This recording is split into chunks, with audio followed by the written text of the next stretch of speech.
শ্রী শ্রীকৃষ্ণ চৈতন্য মহাপ্রভু পতিত উদ্ধারণ পতিত পাবন পতিত তারণ দয়াল নিতাই চাঁদের মহা অনুকম্পায় রাধা মাধবীর অভীত কি করুণায় শ্রী মধুসূদন মাসিস্থ শুক্ল পক্ষীয় রাজ রাধা গোবিন্দ মন্দির শ্রী অঙ্গনে সুমঙ্গল মাঙ্গলিক পরম ভগবতী অনুষ্ঠান সুধা কথা যজ্ঞে প্রারম্ভে শুভারম্ভে অস্মাদীয়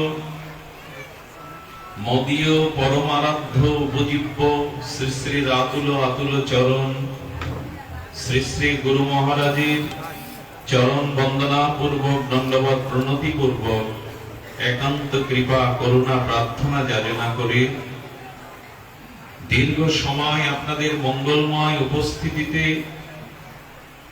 এই পবিত্র শ্রীমন্দির অঙ্গনে যে সকল অনুরাগী ভক্তগণ, যে সকল অনুরাগী মহাপ্রভুর প্রিয় ভক্তগণ, বৈষ্ণব মণ্ডলী, স্নেহময়ী কল্যাণীয়া মাতৃমণ্ডলী, সকল ভক্ত চরণে বিনম্র সশ্রদ্ধ দণ্ডবত প্রণতি।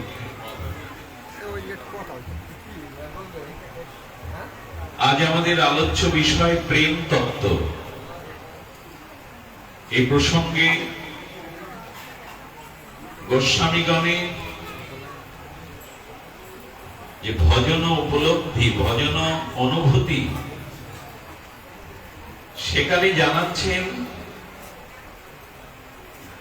প্রেম তত্ত্ব কাকে বলে। প্রেম, আমাদের জগতে প্রেম আছে, ভালোবাসাবাসী আছে, সেটা আমরা উপলব্ধি বা আমাদের নয়ন মনোগোচর হয় বটে। যাকে জগতের লোক ভালোবাসা বলে, জগতের লোক প্রেম বলে অভিহিত করে, সেটি ভ্রান্ত, ভুল। কারণ বিশেষ করে নরনারী বা এই প্রাকৃত মায়াময় সংসারে জীবের মধ্যে প্রেম সম্ভব নয়।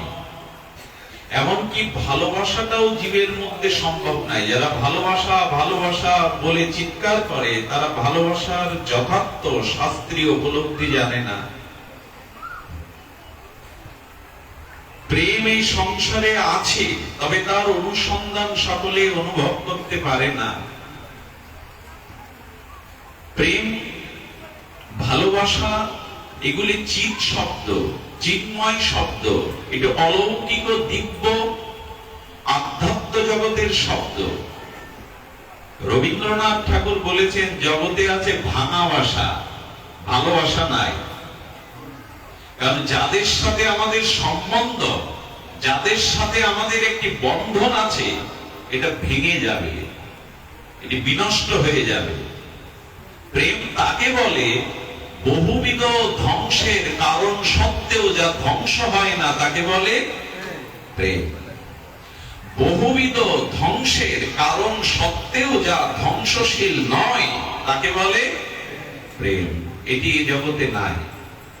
ছোট বড় প্রেম, ক্ষুদ্র মাঝারি প্রেম আমরা দেখি, তবে এগুলি ভ্রান্ত শব্দ, মর্মান্তিক ভুল শব্দ।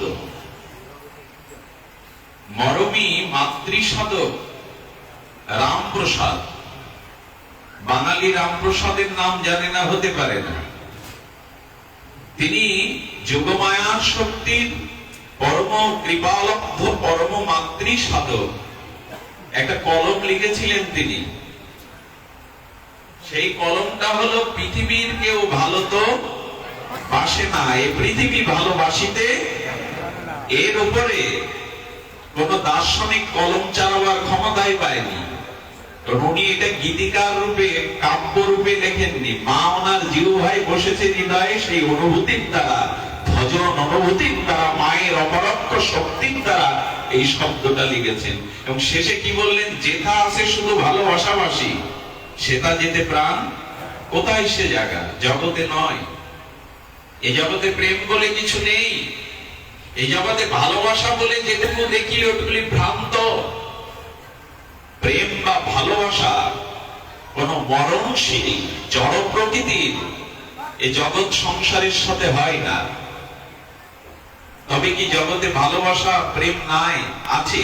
সেই প্রেম এবং ভালোবাসার স্থান, পাত্র, এগুলি মায়াবদ্ধ জীবের জানা নাই।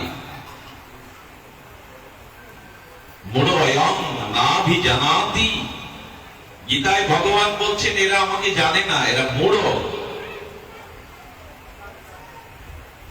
মূঢ় ব্যক্তি যারা, ভ্রান্ত যারা, তারা প্রেম সম্পর্কে জানে না। আমাদের জগতে যেটা আছে সেটা একটু কষ্ট পেলেও শব্দটা উচ্চারণ করতে হবে। আমাদের জগতে যেটা আছে কাম, আমাদের জগতে প্রেম নাই। আমাদের যে সম্বন্ধগুলো কামনার দ্বারা তৈরি, সেই সম্বন্ধগুলো পাতানো হয়েছে, তৈরি করা হয়েছে। চিরন্তন সম্বন্ধ এই জগতে কারো সাথে নাই। আচ্ছা, মা বাবার সাথে, পিতা মাতার সাথে আমাদের সম্বন্ধ আত্মিক নয়, চিরদিনের নয়? বলছে নয়। এ দেহটা যখন ছেড়ে যাবে, আগামী জন্মে ইনি আমার পিতা মাতা হবেন এমন কোন কথা বলা নাই। গত জন্মে যে এরাই আমার জন্মদাতা জন্মদাত্রী ছিল এমন কিছু বলেনি শাস্ত্র। তার মানে মৃত্যুর সাথে সাথে পিতা মাতার সাথে দেহজাত সম্পর্কটাও ছিন্ন হয়ে গেল। পিতা মাতার সাথে আমাদের আত্মিক যোগ আছে, খুব অল্প। কেন জানেন? এই জগতে নিঃস্বার্থ ভালোবাসার দৃষ্টান্ত ভাগবতে এক জায়গায় কেবল দিয়েছে। জগতে একটি পাত্রের ভিতরে, একটি স্থানে, একটি সম্বন্ধ কেবল একটুখানি ভালোবাসার কথা বলা আছে, সেটা হলো পিতা মাতা সন্তানকে যে ভালোবাসে, এর মধ্যে স্বার্থ থাকে না। এই ভালোবাসাটা দ্বিতীয় কোন দৃষ্টান্ত জগতে ভাগবত বলছেন, মা বাবার সন্তানের বাৎসল্য যে ভালোবাসা, এর মধ্যে কোনো স্বার্থ থাকে না। এটাই কেবল দৃষ্টান্তে আনা যায়, পৃথিবীর আর কোন সম্বন্ধই দৃষ্টান্তে আনা যাবে না। তবে হ্যাঁ, পিতামাতার বুকেও সূক্ষ্ম আকারে কিছুটা স্বার্থ লুকিয়ে থাকে। কিরকম জানেন? না, এই ছেলে বড় হলে আমায় ফেলবে না, বৃদ্ধাশ্রমে রাখবে না, এরকম একটা আশা থাকে। থাকে কিনা? যে ছেলেকে আমি বড় করছি ও আমাকে বৃদ্ধাশ্রমে পাঠাবে না, ও আমাকে বৃদ্ধাশ্রমে পাঠাবে না, আমাকে অন্তত ফেলে দেবে না, এরকম আশা থাকে না বাবা মার মনে? সেখানেও তো আশা থাকে যায়। তবে পিতামাতার ভালোবাসা অস্বীকার যারা করে, তারা প্রেম ভক্তির রাজ্যে, ভগবান ভজনের রাজ্যে পৌঁছাতে পারবে না, কোনোদিনই পারবে না। এই জন্য পিতামাতার ভালোবাসাটাকে শাস্ত্র অস্বীকার করেনি। তবে এটা আত্মিক নয়, চিরদিনের নয়। কারণ গত জন্মের পিতামাতা এই জন্মের পিতামাতা আমার নয়, আবার আগামী জন্মে এরাই আমার পিতামাতা, এমন কোন শাস্ত্র সিদ্ধান্ত দেয়নি। কিন্তু ভগবান আমার জন্ম জন্মান্তরের চক্ষু দান দিলা যে এই জন্মে জন্মে প্রভু সে। ভগবানের সাথে আমার সম্বন্ধটা এই জন্মে না, ভগবানের সাথে সম্বন্ধটা শাশ্বত, চিরন্তন, সনাতন। এটি পাতানো নয়। পাত্র পাত্রী তাদের গুরুবর্গ যান, দুই পক্ষ নির্বাচন করলো। এক সপ্তাহ আগেও এই পাত্র পাত্রী দুজনকে তারা চিনতেন না, পরিচিত ছিল না। শুভ লগ্নে ব্রাহ্মণ অগ্নি সাক্ষী করে দুটো হাত মিলিত করে নরনারীর বলল, যদিদং হৃদয়ং তব তদিদং হৃদয়ং মম। লাল সুতো দিয়ে বাঁধলো, কাপড় দিয়ে বাঁধলো, মন্ত্র বলালো, তোমার হৃদয় আমার হোক, আমার হৃদয় তোমার হোক। 2 বছর পর কোর্টে গিয়ে ডিভোর্স দিয়ে দিল। এটা প্রেম বলে না, এটা সম্বন্ধ বলে না। তাহলে প্রেম বা ভালোবাসার পাত্রকে, প্রেম বা ভালোবাসার শাশ্বত সম্বন্ধ কোথায়? এইখানেই বলা হয়েছে, শ্রী গুরু ব্যতীত, ভগবান ব্যতীত কারোর সাথে প্রেম হওয়ার কোন সম্ভাবনা নাই। এই জগতে প্রেম নাই ভগবান ব্যতীত। এই জগতে প্রেম ভালোবাসার কথা কি শুনবেন? সপ্তম আশ্চর্য হলো আগ্রার তাজমহল। মমতাজের স্মৃতি বুকে নিয়ে দিল্লীশ্বর শাহজাহান সপ্তম আশ্চর্যের একটা সমাধি নির্মাণ করলেন। এই সমাধি নির্মাণ করার পরপরই তার আপন পুত্রগণ তাকে গৃহবন্দী, কারাবন্দী করে রেখেছিলেন। দুটো অন্য দাস দাসীদের দিয়ে দিত। শাহজাহান, তুমি সপ্তম আশ্চর্য বানালে, তাক লাগিয়ে দিলে, কিন্তু ছেলেদের হাতে বন্দী দশায় কারাগারে কাটালে শেষ জীবন। কি হবে তাজমহল করে? বইয়ের স্মৃতিসৌধ থেকে পৃথিবীতে সপ্তম আশ্চর্যে তাক লাগিয়ে দিলে, কিন্তু তোমার জীবনে শান্তি আসেনি। পুত্রদের দ্বারা তিনি বন্দী দশা কাটালেন। তাজমহল করলেই জীবনে শান্তি পাওয়া যাবে না। এই জন্য ভগবানের সাথে সম্বন্ধটা, এটাকে এই নিত্য শাশ্বত চিরন্তন নির্মল এই সম্বন্ধের নাম হলো প্রেম। আর জগতে যেটি আছে এটি হলো কাম। প্রেম আর কাম এ দুটো বহুত অন্তর, কিন্তু আমরা বুঝতে পারি না। আমাদের নয়ন মনে প্রেম সম্পর্কে ধারণা নাই, কারণ ও জাতীয় অনুভূতি আমরা পাইনি। যে কারণে এই জগতের আবেগ, এই জগতের উচ্ছ্বাস, এই জগতের অনিত্য, কাল কবলিত, ধ্বংসশীল সম্বন্ধকে নিয়েই আমাদের মাতামাতি। আচ্ছা, কাম আর প্রেমের মধ্যে পার্থক্য কোথায়? এই পার্থক্যটা বললে কিছুটা আমরা অনুধাবন করতে পারবো। কাম প্রেম দোহাকার বিভিন্ন লক্ষণ কবিরাজ কৃষ্ণ গোস্বামী চৈতন্য চরিতামৃতে রমীয় অক্ষরে এমন করে কেউ বলে যায়নি জগতে। কয়েকটি বয়ারের মধ্যে তিনি সমগ্র শাস্ত্রের কাম প্রেমের নির্যাস সিদ্ধান্ত স্থাপন করলেন। কাম প্রেম দোহাকার বিভিন্ন লক্ষণ, লোহার হিম জৈসে স্বরূপে বিলক্ষণ। আচ্ছা, লোহার সোনায় দুটো এক হবে? মূল্যায়ন করা যাবে এক করে? কাম হলো লোহা, প্রেম হলো স্বর্ণ, সুবর্ণ। আচ্ছা, লোহাটা মাটির অভ্যন্তরে রেখে দিলে শতাব্দী পরে লোহাটা ক্ষয়ে যেতে পারে, সোনাটা যাবে কি? যাবে কি? লোহাতে জং ধরে বিনষ্ট হতে পারে, সোনা শত বছর মাটির নিচে থাকলেও ধ্বংস বা মরিচা পড়বে না।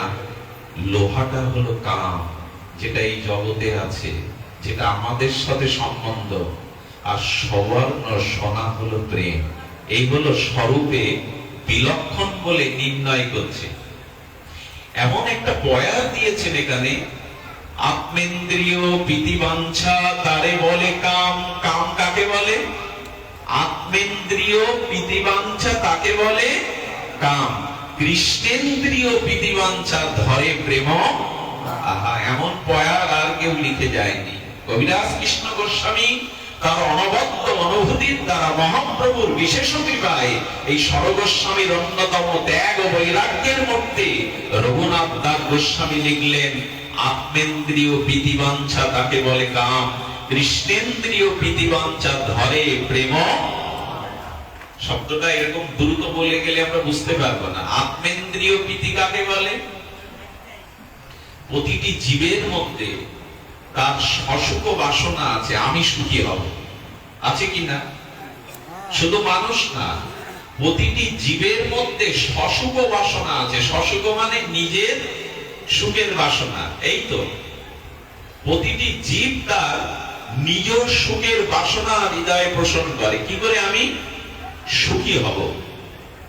তো এই যে চোখের রূপ, কর্ণের শব্দ, জিহ্বার রস, ত্বক বা চামড়ার স্পর্শ, নাসিকার ঘ্রাণ, এইগুলি দিয়ে মানুষ কি করে? এই জগৎ প্রপঞ্চ থেকে তার আত্মেন্দ্রিয় যাতে প্রীতি হয়, তার ইন্দ্রগুলি যাতে সুখ পায়, ইন্দ্রগুলিতে যাতে ভোগ করে সে সুখ পায়, এই আত্মেন্দ্রিয় সসুখ প্রীতি বাসনার নাম হলো কাম। শব্দগুলো এত কঠিন, বোঝানো কঠিন, বোঝাতেও কঠিন। আমিও বুঝিনি তো কি বোঝাবো আপনাদের। প্রতিটি জীবের কিরকম জানেন? সুখের বাসনা প্রদীপটা জ্বলছে, প্রজ্বলিত দীপশিখায় প্রজ্বলিত অগ্নিটি জ্বলছে, দীপশিখার অগ্নি। অন্ধকারে যেসব কীট পতঙ্গ ছিল তারা আগুনকে দেখে মনে করলো এটা রূপ, আর ওই রূপে ঝাঁপ দিয়ে আমি সুখ পাবো। তো ভোগ করবার জন্য, আত্মসুখের জন্য পতঙ্গগুলো প্রদীপের শিখাতে রূপের আগুনে ঝাঁপ দিল। ওদের জানা ছিল না ওই রূপের আগুনে ঝাঁপ দিলে পুড়ে মরতে হবে, ছ্যাঁকা খেতে হবে, পুড়ে ওখানে করে পড়তে থাকে। তো প্রতিটি জীব ওই কীট পতঙ্গ প্রজ্বলিত অগ্নিশিখাতে সুখ পাবে বলে যেমন ঝাঁপ দেয়, আমাদের এই ইন্দ্রগুলো ওরকম নিজ সুখের জন্য লালায়িত হয়ে ছুটছে। এক জন্ম না, কোটি কোটি জন্ম, অনাদিকাল ছুটছে ভোগ করবার জন্য। আমাদের ভোগ বাসনা কম না। আমাদের আধ্যাত্ম বিজ্ঞানীরা বলছেন আকাশের নক্ষত্রের সংখ্যা কত, এটা জীববিজ্ঞানীরা আবিষ্কার করবে, বলে দেবে আপনাকে। পৃথিবীতে ধূলির সংখ্যা কত, ধূলিকণা, এটাও গবেষণা দ্বারা একদিন বেরোবে। কিন্তু মানুষের মনে নিজ সুখের বাসনার সংখ্যা কত, এটা বোধ করি কখনো বিজ্ঞানীরা নির্ণয় করতে পারবে না। ৮০ বছরের বৃদ্ধ মারা যাচ্ছে, তার পরপারে যাওয়ার শ্বাস উঠেছে, কি বলে বলল জানেন? বলে বলল, খোকা আমার সব থাকলো তোরা দেখে রাখিস, আমারটাও ছাড়তে পারলো না। ৮০ বছরের বৃদ্ধ, এই তো দশা মতে। খোকা আমার সব থাকলো দেখে রাখিস, ৮০ বছরের মৃত্যু পথযাত্রী মনুষ্য, তুমি আমার শব্দটা এখনো ছেড়ে দিতে পারলে না। এই তো আমাদের দশা। অনন্তকাল, অনাদিকাল ধরে এই জন্ম মৃত্যু চক্রে ভাসছি আর সুখের বাসনায়। তাহলে আত্মের দৃঢ় প্রীতি বাঞ্ছা তারে বলে কাম। বোঝা গেল কি না? বোঝা গেল না? সহজ কথা হলো, নিজ সুখের জন্য যে চেষ্টা, নিজের সুখের জন্য যে চেষ্টা, তাকে বলে কাম। তো আমরা করিটা কি সারা জীবন? আমরা যা করি, আমরা দেবদেবীর কাছে যা চাই তা ভালোই জানি। অষ্টমীর দিনে, দুর্গা পূজায়, শারদীয় দুর্গা উৎসবে বা বাসন্তী পূজায় অষ্টমীতে একটা অঞ্জলির প্রথা আছে। ওইখানে ব্রাহ্মণ ঠাকুর দুলে দুলে মন্ত্র পড়ায়। কি মন্ত্র? ধনং দেহি যশং দেহি, পুত্রং দেহি যশজয়ী। আরে বাবা, ধন দাও, পুত্র দাও, সুন্দরী রমণী দাও, বিত্ত বৈভব মান সম্মান দাও, শত্রু জয় করো। এর একটাও চাওয়া কি তার সুখের জন্য, মায়ের সুখের জন্য না নিজের সুখের জন্য? এইগুলো সব কামের মন্ত্র। ধন দাও, পুত্র দাও, সুস্বাস্থ্য দাও, 100 বছর আয়ু দাও, সম্মান দাও, এগুলো সব কামের উপাসনা। এর দ্বারা জীবের মঙ্গল হয় না, বরঞ্চ এগুলি পেলে তার জীবন ধ্বংস হয়ে যেতে পারে, পতন হয়ে যেতে পারে। আচ্ছা, প্রেমের মন্ত্রটা কি? কামের মন্ত্র তো দাও দাও, ধন দাও, পুত্র দাও, যশ দাও, সুন্দরী দাও। প্রেমের মন্ত্রটা শিখিয়েছেন প্রেমের অধিদেবতা রাধা কৃষ্ণ মিলিত তনু প্রেমাবতার প্রেমতত্ত্ব পরশিমা শ্রীকৃষ্ণ চৈতন্য ভগবান শিখিয়েছেন প্রেমের মন্ত্র। ওই ধন, পুত্র, যশ, সুন্দরী রমণী, মান সম্মান দাও, এটা কামের মন্ত্র। প্রেমের মন্ত্র কি? ন ধনং ন জনং সুন্দরীং কবিতাং বা জগদীশ কাময়ে মম জনমন জনমনীশ্বরে অহৈতুকি ভক্তি তৈ। কণ্ঠটা নাই, কি করে বা উচ্চারণ করি? সকালে 3.5 ঘন্টা নগর কীর্তন, দুপুরে পাঠ পরিক্রমা করে 5 ঘন্টার পথ চলে আসা, কণ্ঠটা শুনছেই না। এরকম কণ্ঠে এরকম শ্লোক উচ্চারণ করাটা, শ্লোকের কিছুটা মানকে ক্ষুণ্ণ করা। মহাপ্রভু খুব আদর করে, খুব খুব খুব আদর করে, স্নেহ বৎসল হৃদয়ে বলেছেন প্রেমের মন্ত্র হলো আমি ধন চাই না, ন ধন। আমি সুন্দরী রমণী চাই না, আমি কবিত্ব প্রতিভা চাই না, ন ধনং ন জনং সুন্দরী কবিতাং বা জগদীশ কাময়ে। হে জন্মন জন্মনীশ্বর, হে প্রিয় পরম, হে সুন্দর, তোমার প্রতি আমার জন্ম জন্মান্তরে যেন অহেতুকী প্রেম থাকে, অহেতুকী ভালোবাসা থাকে, আমি কিছু চাই না। কামের মন্ত্র কি না? ধনং দেহি, পুত্রং দেহি, যশং দেহি। আর প্রেমের মন্ত্র কি? ধন চাই না, মান চাই না, সুন্দরী রমণী চাই না, তোমার সাথে জন্ম জন্মান্তরের যেন অহেতুক ভালোবাসা থাকে। অহেতুক মানে কোন হেতু যেন না থাকে। এই প্রেম হয় জগতে? প্রেম কারো সাথেই হয় না। শ্রী গুরু চরণের সাথে আর ভগবানের সাথে ব্যতীত, রাধারানীর সাথে ব্যতীত প্রেম এই জগতের দ্বিতীয় বস্তুর সাথে হয় না। কারণ সেটা ধ্বংস যা হয় তাকে প্রেম বলে না, বিনষ্ট যা হয়, ধ্বংস যা হয় সেটি প্রেম নাই। সমস্ত ধ্বংসের কারণ সত্য থাকতেও যা ধ্বংসশীল নয় তাকে বলে প্রেম। কত বড় পয়া! আত্মেন্দ্রিয় প্রীতিবাঞ্ছা তারে বলে কাম। প্রেম তাহলে প্রেম কি? কৃষ্ণেন্দ্রিয় প্রীতিবাঞ্ছা ধরে প্রেম। নিজের সুখের চেষ্টা যেদিন বিন্দুমাত্র থাকবে না, জীবন যৌবন চেষ্টা ক্রিয়া প্রতিক্রিয়া সর্বস্ব দিয়ে যেদিন ভগবানকে সুখ দিতে চেষ্টা করব, ইহকাল পরকালে কারো কাছে তোমার কাছে কিছু দাবি করব না, কিছু চাই না, এই জীবন ভর জন্ম জন্মান্তরে যেন তোমাকে সুখ দিতে পারি, তোমাকে ভালোবাসতে পারি, এই হলো প্রেমের মন্ত্র। দৃষ্টান্ত অনেক এসেছে, একটা বলা যায়। আচ্ছা, একটি সিঁড়ি, এটা 3 তলায় উঠে গেছে, 5 তলায় উঠে গেছে, একেবারে সুরম্য অট্টালিকার উপরে চলে গেছে। যখন মানুষ সিঁড়ি দিয়ে উপরে ওঠে, দৃষ্টিটা কোন দিকে থাকে? উপরের দিকে, ওঠেও উপরের দিকে। ওই একই সিঁড়ি দিয়ে যখন মানুষ নিচে নামে, দৃষ্টিটা নিচের দিকেই থাকে। তেমন কৃষ্ণ সুখের চেষ্টাটা উপরে ওঠায়, প্রেমের শিখরে ওঠায়, আর নিজ সুখের প্রভাতে প্রস্ফুটিত গোলাপের বাগানে গোলাপ ফুটেছে। প্রভাতের নির্মল পবন বাতাসে কুসুম কাননে গোলাপের সুগন্ধে আর তার সৌরভে মন মাতানো অলিকুল গুঞ্জরিত ভ্রমরকুল এসে আর গোলাপের পাপড়িতে মধুর রস গন্ধ আস্বাদন করছে। ওই ফুলের বাগানে গোলাপের কাননে একই বৃন্তে 2টো গোলাপ ফুটেছে। দুজন যুবক প্রবেশ করলো। একজন যুবক প্রত্যেকে একটা গোলাপ তুলে নিয়ে তার প্রণয়নী প্রেয়সী যুবতী সুন্দরী স্ত্রীর চুলের খোপায় গুজে দিল। বিনিময় কি পেল? বিনিময় স্ত্রীর মুখের হাসি আর কিছু মর্মস্পর্শী ভালোবাসার কথা। এত ভালোবাসা হয়? আচ্ছা, ওই একই বাগানে একই গাছে একই বৃন্তে যে 2টো ফুল ফুটেছিল, আর একটা বাকি আছে। এক যুবক গিয়ে ফুলটা তুলে অগুরু চন্দন চর্চিত করে রাধারানীর চরণে দিয়ে দিল। একই গাছ, একই ফুল, একই ক্রিয়া। একটা নিজের সুখের জন্য স্ত্রীর খোপায় গুজে দেওয়ার নাম কাম, আর রাধারানীর চরণে অগুরু চন্দন দিয়ে দেওয়ার নাম হলো প্রেম। এর নিচে নেমে আর বোঝানোর উপায় নাই। নিজের সুখের চেষ্টার নাম কাম, কৃষ্ণ সুখের তাৎপর্যের নাম প্রেম। তবে আমাদের এটা হয় না। কেমন হয় না জানেন? তটিনী, নদ নদী, নদীর ঢেউগুলো, তরঙ্গগুলো তটাভিমুখী হয়, অন্তর্মুখী হয় না। কি বললাম মা?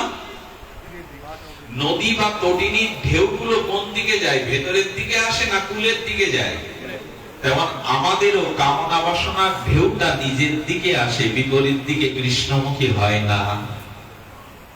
প্রায়শ ভোগ বাসনা গুলো আমাদের সুখের জন্য কাছে। দাদা ওকে নিয়ে বসুন, বসুন, কষ্ট পাচ্ছে, ওকে নিয়ে বসুন।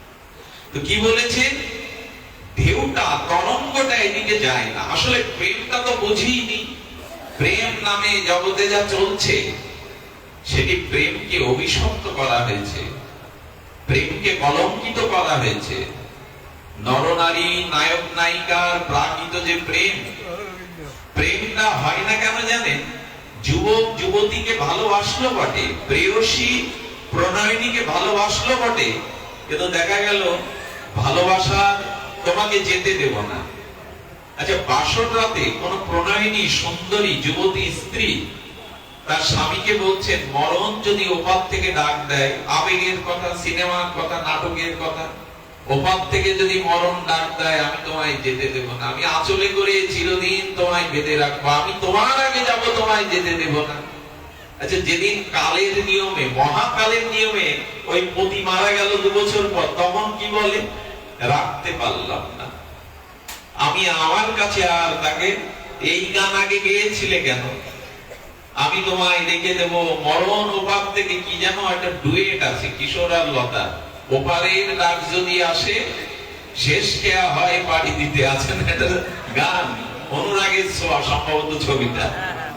এইসব গান তো অনেক হয়, কিন্তু এইগুলো গান মাত্র। আর এইগুলো যারা লেখে তাদের পরিণাম কি হয় জানেন? পুলক বন্দ্যোপাধ্যায়ের কথা জানেন?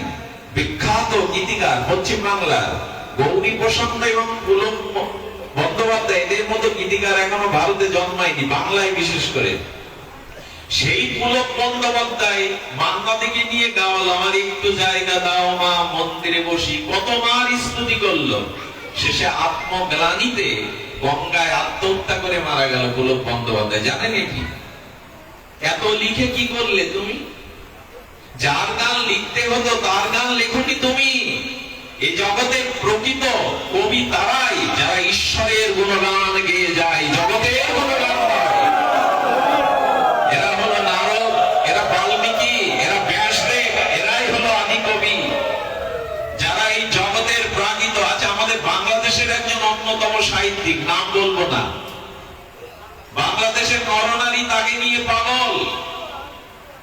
আর বই মেলায় বা আমাদের বই থাকে না তার, সে শেষ বেলায় এসে তার কন্যার মতো একটা মেয়েকে বিয়ে করে বিতর্ক সৃষ্টি করে ক্যান্সারে আক্রান্ত হয়ে মারা গেল। এত লিখে কি করলে তুমি? এত লিখে কি করলে তুমি? কাউকে রাখতে পারলে না, কন্যার মতো একটা মেয়েকে বিয়ে করে তাকেও রাখতে পারলে না, ক্যান্সারে মরে গেলে। তারাই, গোস্বামী বলছেন, তারা আমার বুকে একটা শেল, যারা কলম পেয়েও, মেধা পেয়েও গোবিন্দের গুণকীর্তন না করে জগতের গুণকীর্তন করে গেল। এই জন্য এই জগতের গুণকীর্তন করাটা, এটি জগতের কাব্যিক কাব্য রসের, এটা দরকার, এতে আবেগ আছে মানুষের। কিন্তু এই আবেগ দিয়ে তো শেষ ঠিকানা পাওয়া যাবে না, এই আবেগ দিয়ে তো জীবনের আলোর পথ পাওয়া যাবে না। এই জন্য ব্যাস, বশিষ্ঠ, নারদ, শুকদেব, ভারতীয় ঋষিদের এইটি পড়ুন, মহাভারত পড়ুন, রামায়ণ পড়ুন, জানুন ওখানে সুসাহিত্য কাকে বলে, বলে কাকে কাব্য। রামায়ণের ন্যায় মহাকাব্য পৃথিবীতে দ্বিতীয় সৃষ্টি হয়নি, হবেও না। মহাভারতের মতো কাব্য এই জগতে দ্বিতীয় সৃষ্টি হবে না। পাকিস্তান পর্যন্ত, ইন্দোনেশিয়া পর্যন্ত তাদের পাঠ্যপুস্তকে রামায়ণ মহাভারত চালু করার সিদ্ধান্ত নিচ্ছে। ওরা কপাল, যেখানে মহাভারত তৈরি হলো সেখানের মানুষ এটা পাঠ করে না। এই জন্য আমরা জগৎ নিয়ে বেঁচে আছি, গান, কবিতা, উপন্যাস নিয়ে বেঁচে আছি, আর এখন তো জালে বেঁচে আছি। নেট কোথায়? ভারতীয় সাহিত্য কোথায়? বৈদিক সাহিত্য কোথায়? রামায়ণ মহাভারত কোথায়? এর মধ্যে দেখুন, এখানে যুবকরা কেউ নাই। যুবকরা এখন ব্রিজের উপরে, নদীর ধারে, বদ্ধ ঘরের মধ্যে। আমার কি মনে হয় জানেন, নেট মানে কি? বাংলায়, ইংরেজিতে নেট, আমি আবার ইংরেজি ভালো জানি না। নেট শব্দের অর্থ হলো জাল। মাছগুলিকে কারেন্ট জালে যখন ধরা হয় ওরা ছটফট করে। আমার মনে হয় ওদের একটা অভিশাপ লেগে গেছে আমাদের মানব জাতির উপরে। ওদের ধরে ধরে নেটে আটকে যেমন আমরা মারি, ওদেরও তো প্রাণ আছে, অনুভূতি আছে। ওরা একদিন বললো, হে মানুষ, আগামী দিনে অভিশাপ দিয়ে যাচ্ছি, তোমরাও নেটে আটকে আমাদের মতো ছটফট করবে, বেরোতে পারবে না। অবস্থাটা হয়েছে তাই। শতকরা 40% যুবক যুবতী মানসিক রোগগ্রস্ত। কারা সমাজ গড়বে, কারা সুসন্তানের জন্ম দেবে, কারা সনাতনকে রক্ষা করবে, কারা জাতিকে রক্ষা করবে, কারা হিন্দু নারীকে রক্ষা করবে, এদের কাছে এরা জালে আটকে মানসিক বিকারগ্রস্ত। এরা রামায়ণ মহাভারত জীবনে নাই।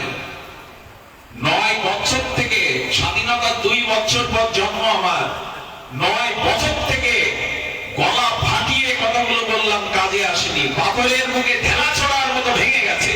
এই সমাজকে আমরা জাগাতে পারিনি। তাদের হাতে রামায়ণ, মহাভারত, বৈদিক সাহিত্য তুলে দিতে পারিনি। এই ব্যর্থতা আমাদের। আপনার ঘরের ছেলে রাত 2টো পর্যন্ত ডেকে কি করে আপনারা লক্ষ্য করবেন। এটা মন্দির তো না। এইখানে 3 দিন আগে যে বিগ্রহ দর্শন করতে এসেছিল, তার কাছে শুনবেন তো রাধারানীর গায়ে কি পোশাক পরা ছিল, নীল না লাল না বেগুনি, ওর মনে নেই। কিন্তু 5 বছর আগে যে কুদৃশ্যটা দেখেছিল কোথাও, ওইটা ওর মনে আছে। আছে কি না? কারণ কি? কারণ অসতের সাথে আমাদের সংযোগ, প্রবৃত্তি ভোগের সাথে আমাদের দেহ মন যুক্ত জন্ম জন্মান্তরের। এই জন্য ওগুলি পেয়ে এই সমাজকে বাঁচানো যাবে না। আগামী 1 দশকে, 10 বছরে সমাজের নৈতিকতা ভেঙে পড়েছে, আরো ভেঙে পড়বে কেবলমাত্র ওই যন্ত্র দানবের অত্যাচারে। এই জন্য দয়া করে আত্মেন্দ্রিয় প্রীতিবাঞ্ছা তারে বলে কাম, কৃষ্ণেন্দ্রিয় প্রীতিবাঞ্ছা ধরে প্রেম নাম। আর কি বলেছেন? কামের তাৎপর্য কেবল নিজ সম্ভোগ কেবল। কামের তাৎপর্যটা কি? কামের উদ্দেশ্যটা কি? আহা, কি শব্দ গো! কামের তাৎপর্য নিজ সম্ভোগ কেবল। মনে হয় কথাগুলো বাদিয়ে রাখি বুকে। কবিরাজ কৃষ্ণ গোস্বামীর কি অমৃত অক্ষর!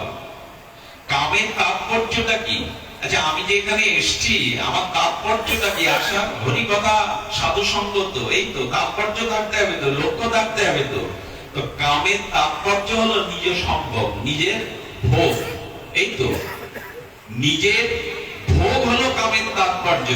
কৃষ্ণ সুখ তাৎপর্য হয় প্রেম তো প্রবল। বারবার ওই ঘুরিয়ে নিয়ে হচ্ছে।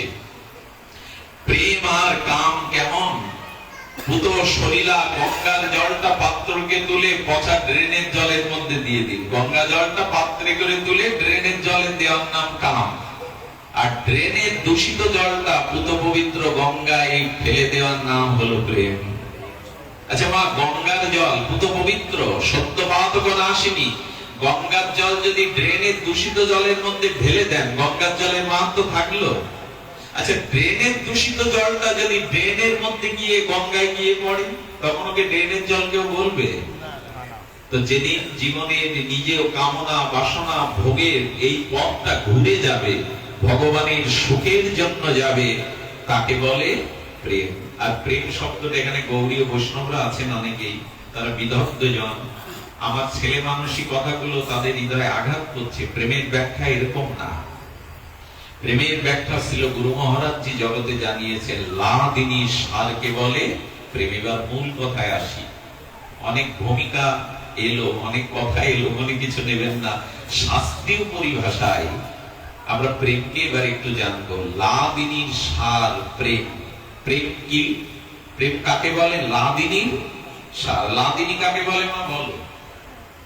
আমরা তো খুব যোগ্য শুনছি, পূজা পার্বণ করছি, লাদিনী কাকে বলে মা? এইটাই তো জানা হয়নি। ভগবান অনন্ত, অনন্ত নিখিল, কালের মহানায়ক, অনন্ত বিশ্বেশ্বর, ঈশ্বর ঈশ্বর সর্বেশ্বর, অনাদিরাদি সর্বকারণের কারণ, অখণ্ড পদতত্ত্ব। এতে চাংশ কলাপংশ কৃষ্ণস্ত ভগবান স্বয়ং। স্বয়ং ভগবান 10টা না 5টা না। তাহলে ভগবান যে অনেকগুলো, নারায়ণ, বিষ্ণু এরা কারা? রাম, নিসিংহ এরা কারা? কবিরাজ কৃষ্ণ গোস্বামী উত্তর দিয়েছেন, ভগবান 10টা 5টা না, ভগবান একজনই। আচ্ছা, তো তাহলে এরা কারা?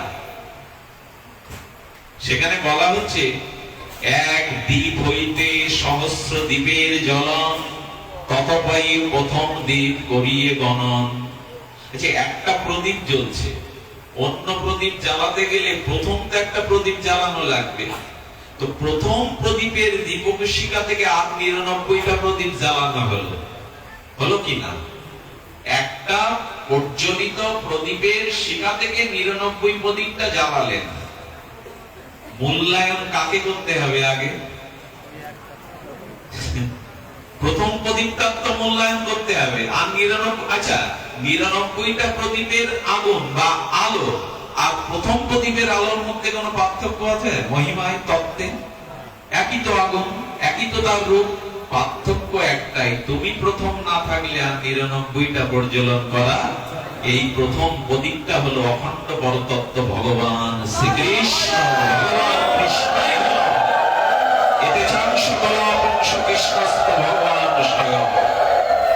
এ কারো মন করা কথা না, এটা সম্প্রদায়ের কথা না। আর সব অংশ, আর সব কলা, রাম, বামন, নৃসিংহ, মৎস্য, কূর্ম, এরা অংশ, অংশাসী অংশ। একমাত্র পূর্ণ ব্রহ্ম সনাতন অখিল রসরাজ রসিকেন্দ্র মৌলি ভগবান শ্রীকৃষ্ণ, ওনার থেকেই সব। উনি কি বলেছেন? অহং প্রভাব সর্বস্ব, আমার থেকেই সবার প্রভাব। তাহলে সেই ভগবান শ্রীকৃষ্ণ তিনি অনন্ত শক্তির আধার। সেই অনন্ত শক্তির মধ্যে 3টি শক্তি প্রধান। মন দিয়ে শুনছেন তো? কষ্ট হচ্ছে তবু শুনুন। অনেক মানুষ দাঁড়িয়ে রাস্তায়, আমার মনে হচ্ছে তাদেরকে আমি এখানে বসাই, আমি ওখানে গিয়ে দেখি অনুভূতিটা কেমন। তবু উপায় নাই, একটু কষ্ট হলেও শুনুন। এরকম পরিবেশ পাওয়াটা দুরূহ। এত মানুষ গরমের মধ্যে, তবু আপনাদের কর্ণ উৎকর্ণ হয়ে আছে, আপনাদের তৃষ্ণা হরিকথা শব্দের দিকে। তবে এটি মঙ্গল আছে, ভাগবত কথা কান দিয়ে প্রবেশ করলেই হলো। বুঝুন আর না বুঝুন, কি বলেছেন? বুঝে আর না বুঝে কেহ, শুনিতে শুনিতে সেহ, কি অদ্ভুত চৈতন্য চরি। হ্যাঁ, শুনিলেই হয় বড় হিত। বুঝুন আর না বুঝুন, এই শব্দগুলোর মধ্যে এমন জিত ক্ষমতা আছে, এটা কান দিয়ে হৃদয় গেলে প্রেম হয়ে যাবে, ভক্তি হয়ে যাবে। শব্দগুলোর এমন ক্ষমতা আছে। আচ্ছা, অবশ শিশু না বুঝে আগুনে হাত দিলে আগুন ক্ষমা করবে ওকে? ওকে আগুনের তত্ত্ব জানে, কিন্তু আগুনে স্পর্শ করার সাথে অগ্নির স্বতন্ত্র ক্ষমতা ওকে পোড়াবে কিনা?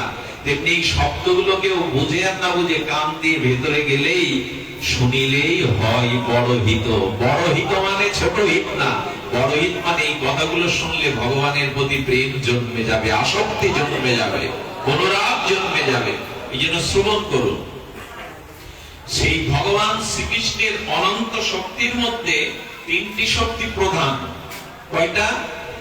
3টি। আমাদের একটু মনে রাখতে হবে। একটি হলো সম্বিত, একটি সন্ধিনী, একটি হলো লাদিনী। কি কি বললাম না? সম্বিত, সন্ধিনী, লাদিনী। লাদিনী যাকে বলে, এই 3টি শক্তি অনন্ত শক্তির মধ্যে প্রধান। এখন এই শক্তিগুলোর কাজ কি? সন্ধিনীর দ্বারা তিনি কি করেন? পিতা মাতা, বসন ভূষণ, ধাম এগুলি সৃষ্টি করেন। আর সম্বিত হলো সম্যক জ্ঞান। কি করে বোঝায়? সম্বিত হলো সম্যক জ্ঞান, যে জ্ঞান ভগবানকে জানিয়ে দেয়, অনুভূতি করিয়ে দেয়, তাকে বলে সম্বিত। আচ্ছা, জগতে ছোট বড় জ্ঞান, পদার্থ বিজ্ঞানী কেউ, তাই না? কেউ ইঞ্জিনিয়ার, কেউ পদার্থ বিজ্ঞানী, কেউ রাষ্ট্রবিজ্ঞানী, অভিজ্ঞতা তো কম না। কিন্তু শাস্ত্র কি বলছেন? ভগবানকে জানাই জ্ঞান, আর সবগুলি ঠাকুর রামকৃষ্ণের বাক্যে একরকম অজ্ঞান।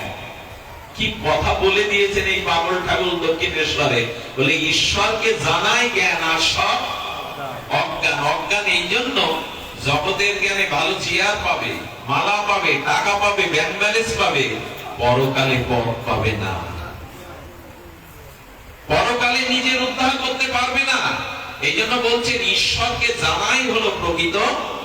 অনেকেই পৃথিবীর 100 ভাষা মুখস্থ করতে পারে, তিনি নোবেল পেতে পারেন ভাষাবিদ হিসাবে, গ্রন্থকার হিসাবে, কিন্তু ভগবানকে যে জানলো না, ভগবত তত্ত্ব যে জানলো না, সেই শিক্ষার মুখে আমাদের গৌড়ীয় বৈষ্ণব ছাই দিয়েছেন। হরি না জানিয়া লাখ জানো যদি, সে জানার মুখে ছাই। আরে বাবা, হরি না জানিয়া লাখ জানো যদি, সে জানার মুখে ছাই। আর মহাজন কি বলেছেন? কি শব্দ গো!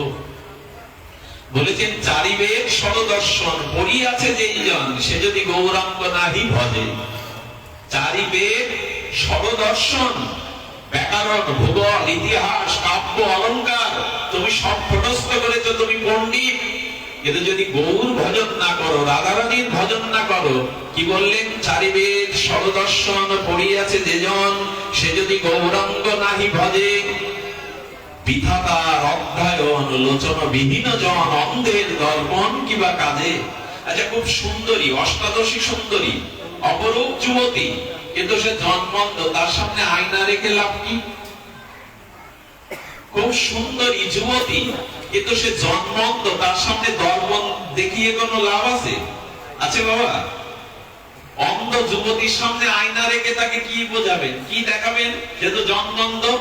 বলেন চারিবেদ ষড়দর্শন জগতের সব ভাষা জানলেও যদি ঈশ্বরকে না জানো, সে ভাষার মুখে, সে তত্ত্বের মুখে ছাই দিয়েছেন গৌড়ীয় বৈষ্ণব। দৃষ্টান্তে বলেছে অন্ধের দর্পণ কিবা কাজে। অন্ধ দর্পণ দেখে কি করবে? সে হাতড়াবে নাকি নিজেকে? যে গৌর ভজন করলো না, তার সব জানা বৃথা। ভাষা জানা, ইতিহাস জানা, সব জানাই তার বৃথা। এই জন্য পপ সঙ্গীত শিল্পী মাইকেল জ্যাকসনের আগে পৃথিবীর অন্যতম পৃথিবী কাঁপানো পপ সঙ্গীত শিল্পী ছিলেন জর্জ হ্যারিসন। তিনি বাংলাদেশের স্বাধীনতা যুদ্ধে কনসেপ্ট করে রবিশঙ্করের দ্বারা কিছু অর্থ এই দেশের মানুষের সেবায় লাগিয়েছিলেন। এই জন্য তিনি প্রণম্য।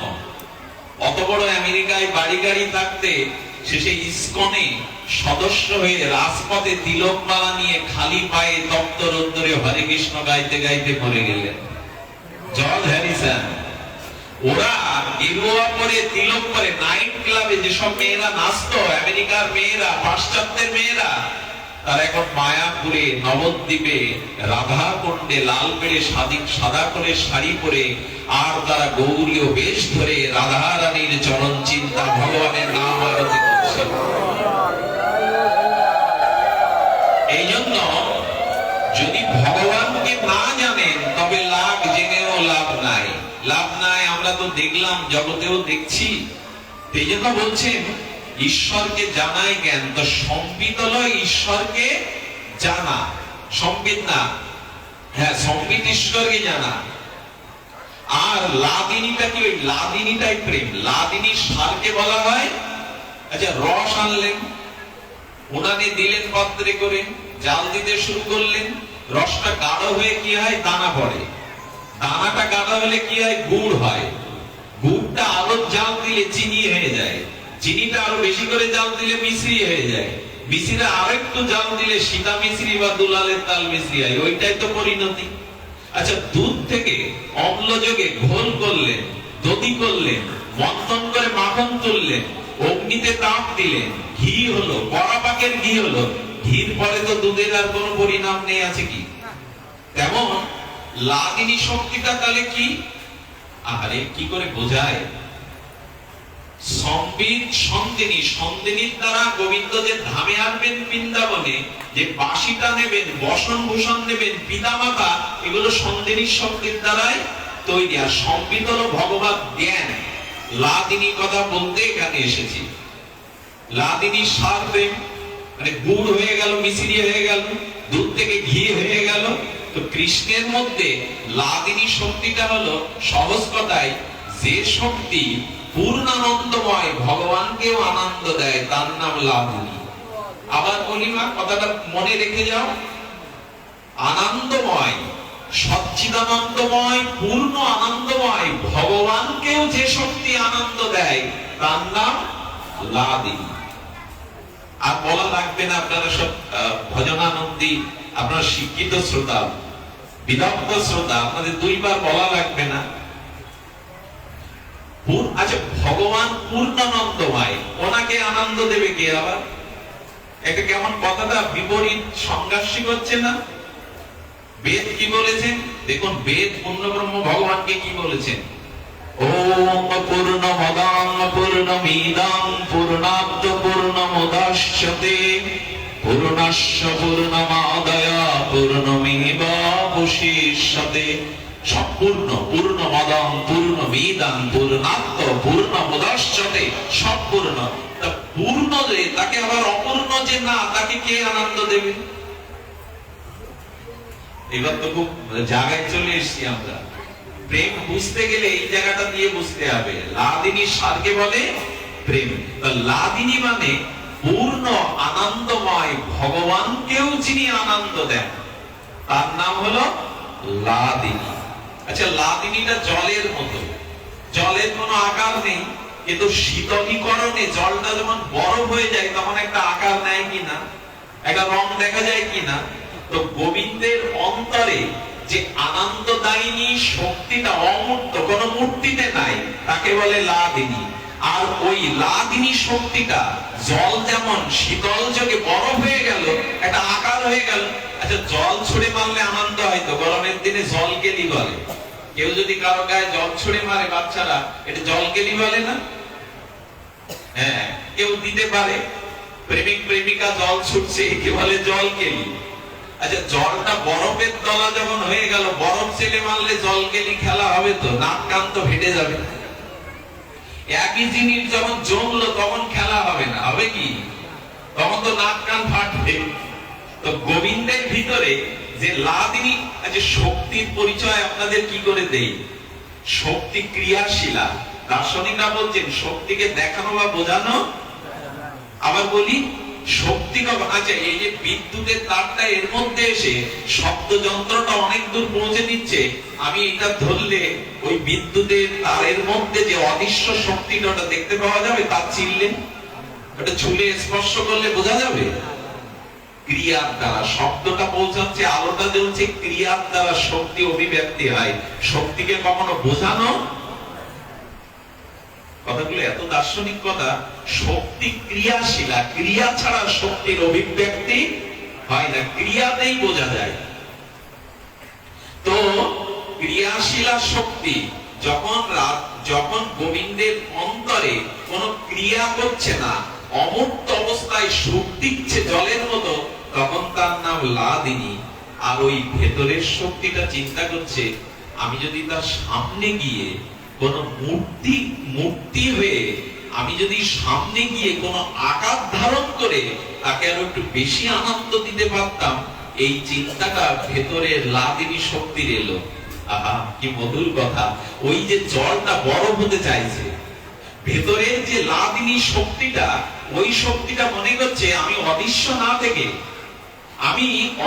না থেকে নিরাকার না থেকে বাইরে যদি কোনো রূপ নিতাম, সেই রূপ নিয়ে যদি আমার পরম আনন্দকে আরো একটু আনন্দ দিতে পারতাম, তো সেই লাদিনী শক্তিটা বাইরে প্রকাশ হয়ে যখন একটা মূর্তি নিয়ে নিল, সেই মূর্তিটাই হলো লাদিনী অধীশ্বরী, প্রেমের অধীশ্বরী শ্রীমতী রাধা রানী। তার মানে জলটা বরফ হয়ে গেল, ভেতরের লাদিনী শক্তিটা বাইরে রাধা রূপ নিয়ে নিল।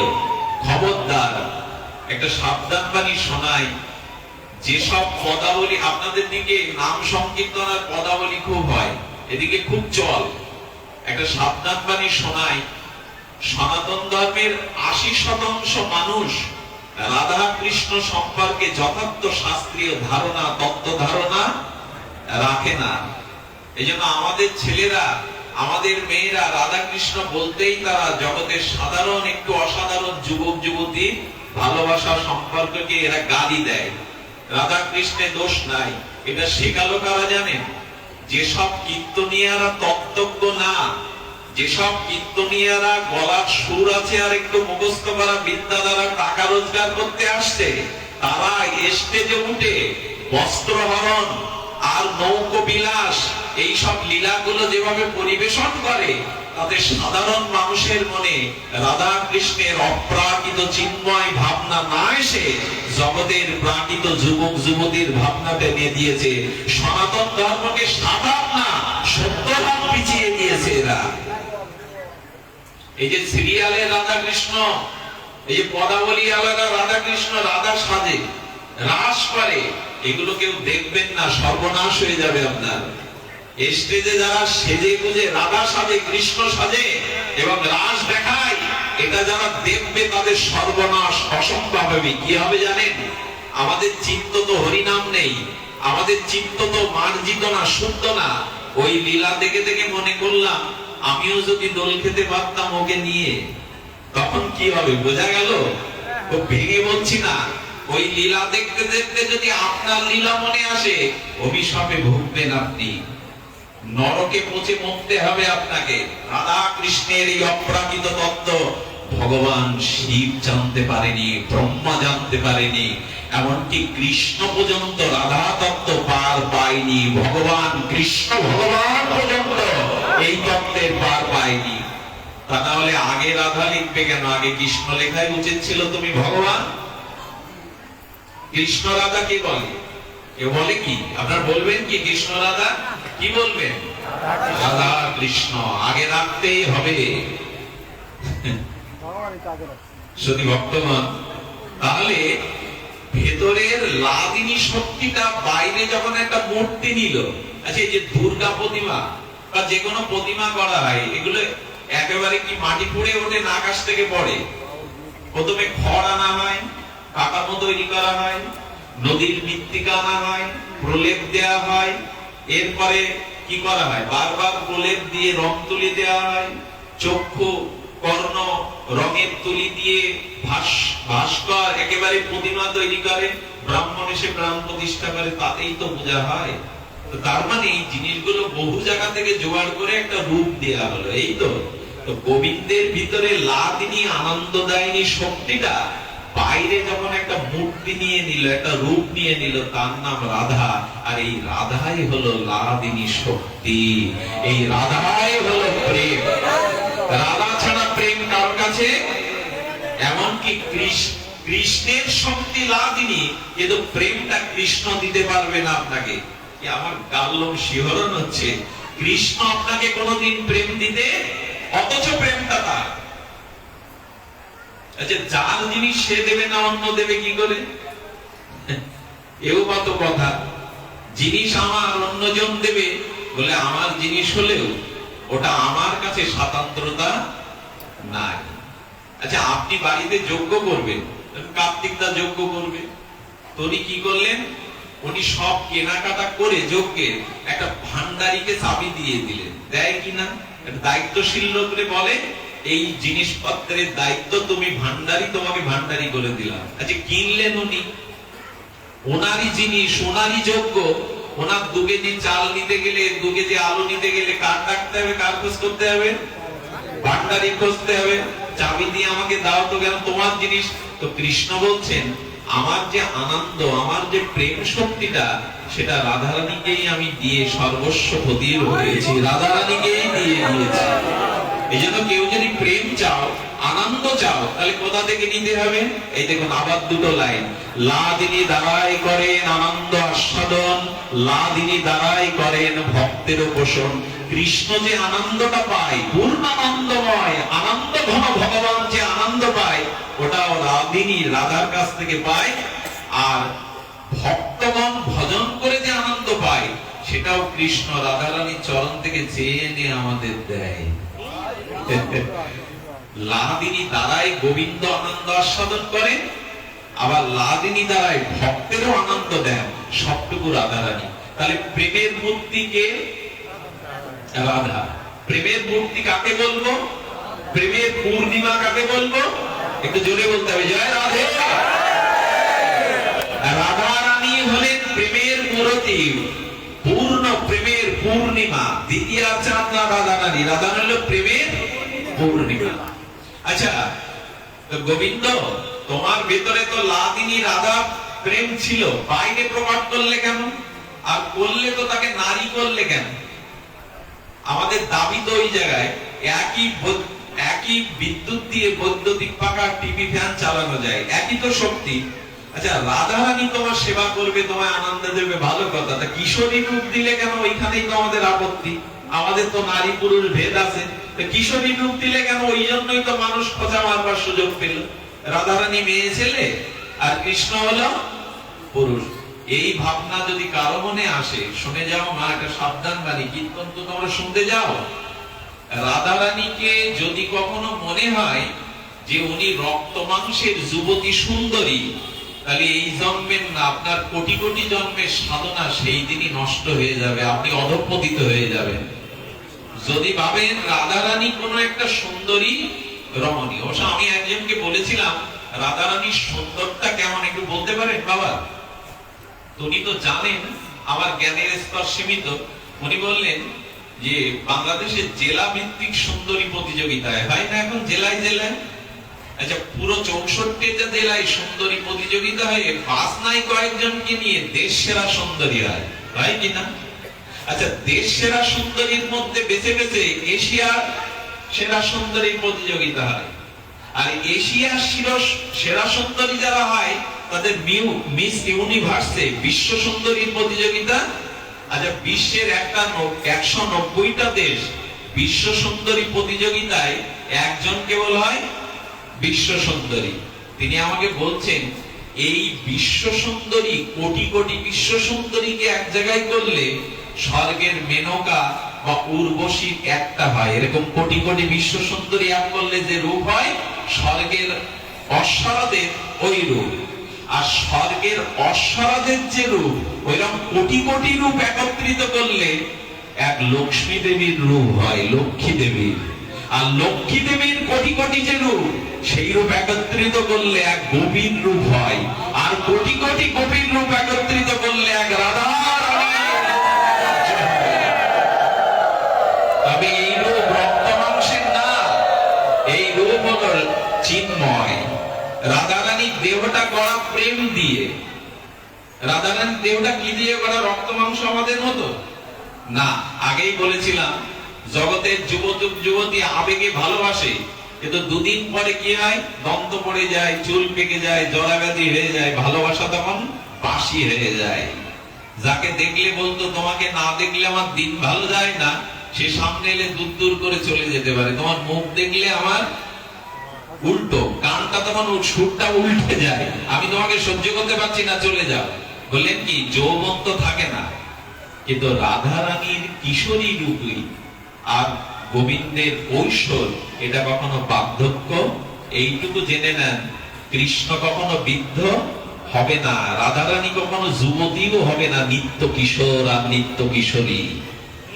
প্রেমটা কাকে বলে? যাকে ধরলে আর ধ্বংস হয় না।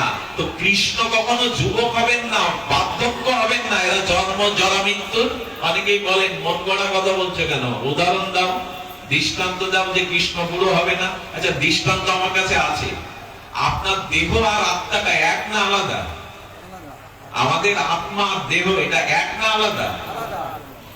আলাদা যদি না হতো তাহলে আত্মা চলে গেলে মরা বাপের বুকের উপরে মাথা গুঁজে মেয়ে কাঁদে, বাবা তুমি কোথায় গেলে, তোমার সাথে দেখা হলো না। আরে তোর বাবার বুকের উপরে তোর মাথা, তুই বাবাকে খুঁজছিস কেন? বলে আত্মাটা চলে গেলে আর কোন সম্বন্ধ সম্পর্ক দেহ এগুলিতে আনন্দ দিতে পারে না। কি মর্মান্তিক কথা দেখুন, সুন্দরী যুবতী মারা গেল, 1 বছর বিয়ে হয়েছে, মারা যাওয়ার পর স্বামীকে বলা হচ্ছে বৃষ্টি হচ্ছে, ওকে এই রাত্রে শ্মশানে নেব না। তোমার খাটে তো 1 বছর ধরে আছে, ওকে খুব ভালোবাসতে, তোমার খাটে আজকের রাতটা ওকে রেখে দাও, সকালে ওকে শ্মশানে নেব। কোন পুরুষ তার যুবতী সুন্দরীর লাশটা একই খাটে একই ঘরে এক রাত্রেও রাখবে না, কিন্তু 1 বছর ছিল এক জায়গায়, আনন্দ ভাগাভাগি করে নিয়েছে। আসর নখ থেকে চুল অব্দি সবই তো আছে, কেউ তো তুলে নিয়ে যায়নি ভেতর বাইরের কোন বস্তু। তবে আনন্দটা কোথায় গেল? ভেবে দেখেছি আমরা, আনন্দটা কোথায় গেল? আহা, দেহ আনন্দের নয়, আত্মাই হলো আনন্দের। তো আমাদের দেহের 6টা ধর্ম আছে, জন্ম মৃত্যু, জরা ব্যাধি, ক্ষুধা পিপাসা আছে না আমাদের দেহে? ক্ষুধা পিপাসা জন্ম মৃত্যু, আত্মার এর কোনটাই নাই। আচ্ছা আরো একটু সুন্দর করে বুঝি, আপনার যে ছায়াটা পড়েছে, ওই ছায়ার যে ধর্ম, কায় আপনার দেহের কি সেই ধর্ম? ছায়াকে পিটালে ব্যথা লাগবে? ছায়ার ক্ষুধা লাগবে? ছায়ার কোন অনুমতি আছে? কিন্তু ছায়াটা তো আপনার দেহ থেকেই পড়েছে, আপনার দেহের ধর্ম যা, ছায়ার ধর্ম তাই না। তো আত্মার ধর্ম আলাদা, দেহের ধর্ম আলাদা। এই তো, তাহলে আত্মা কি বিদ্ধ হয়? আত্মা কি জরাগ্রস্ত হয়? আত্মাকে গোবিন্দের কোটি কোটি শক্তির একটা চিৎকণ অল্প অংশ মাত্র, তা আত্মার যদি জরাব্যাধি না থাকে, আত্মা যদি বিদ্ধ না হয়, তো শ্রীকৃষ্ণ বিদ্ধ হতে যাবে কেন? শ্রীকৃষ্ণের অনন্ত কোটি শক্তির একটা কণা মাত্র হলো আত্মা। মামই বংশ জীবলোক জীবভূত সনাতনা, একটা অংশ। এতে প্রমাণ হলো কিনা আত্মা বুড়ো হয়, আত্মা মরে, আত্মা জরা হয়? আত্মারও আত্মা, পরমাত্মার পরমাত্মা শ্রীকৃষ্ণ বিদ্ধ হবে কেন? এই জন্য প্রেম যদি কেউ করতে যান, ওই নিত্য কিশোরী নিত্য কিশোরের সাথে করেন, সেও আপনাকে ছাড়বে না, আপনিও তাকে ছাড়বেন না। কারো যৌবন ক্ষয় হবে না, কারো মৃত্যু জরাব্যাধি আসবে না। এই শাশ্বত সম্বন্ধের নাম হলো প্রেম। আচ্ছা, তো শ্রীকৃষ্ণকে প্রশ্ন করছি, তুমি পূর্ণ ব্রহ্ম, তো তোমাকে আনন্দের প্রয়োজন কেন? গোবিন্দ বললেন, আমি আনন্দ ছাড়া থাকতে পারি না।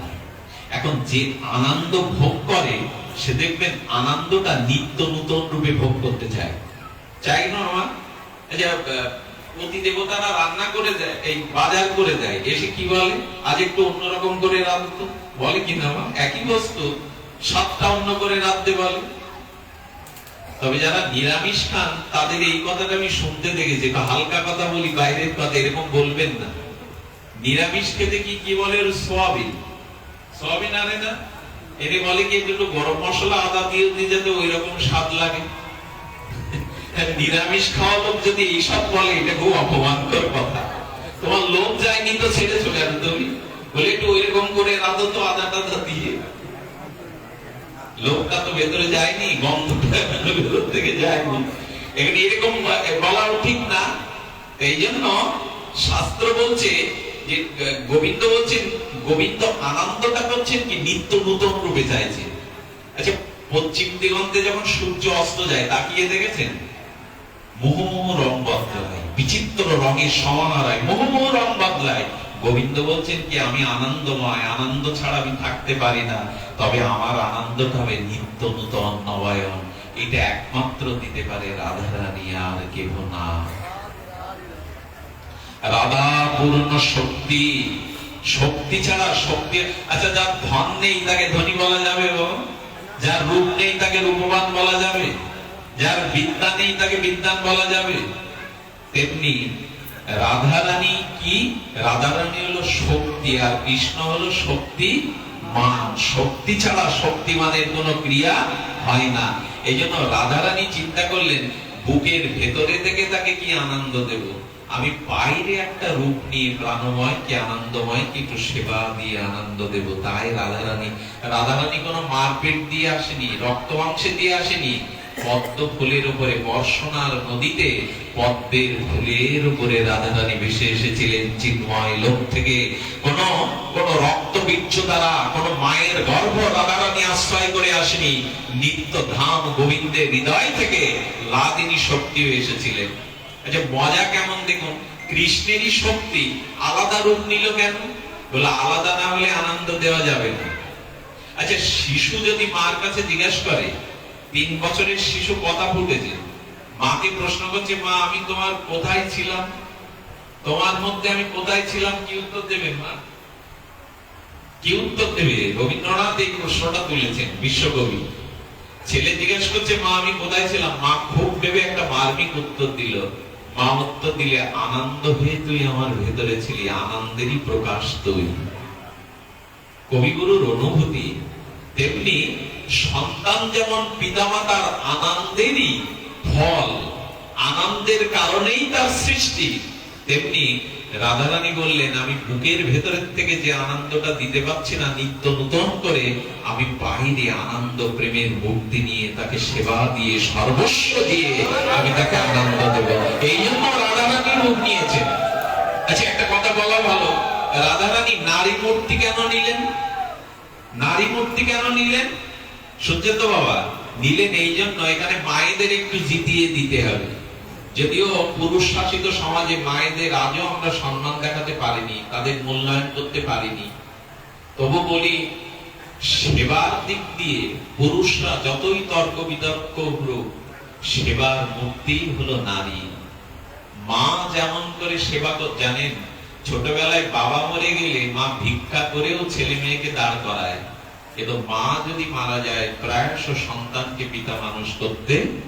দেখবেন যে বাড়িতে 20 তলা বিল্ডিং, 20 জন পুরুষ থাকে, কোনো মেয়ে ছেলে নাই, গিয়ে দেখবেন নরক করে রাখা, কোনটাই গোছানো। গোছাবে কে? যারা গোছায়, সুন্দর করে সাজায়, তারা তো ঘরে নেই। এই জন্য যে ঘরে নারী নেই তাকে গৃহ বলে না। গৃহ কাকে বলে? গৃহিণী যেখানে আছে তাকে বলে গৃহ। এই জন্য নার্সিং এর কাজে এখনো মেয়েরাই মার হাতের পরশটা রোগ সজ্জায় সন্তানের কপালে যতটা আনন্দ দেয়, তৃপ্তি দেয়, পুরুষের হাত, বাবার হাত দেয় কি?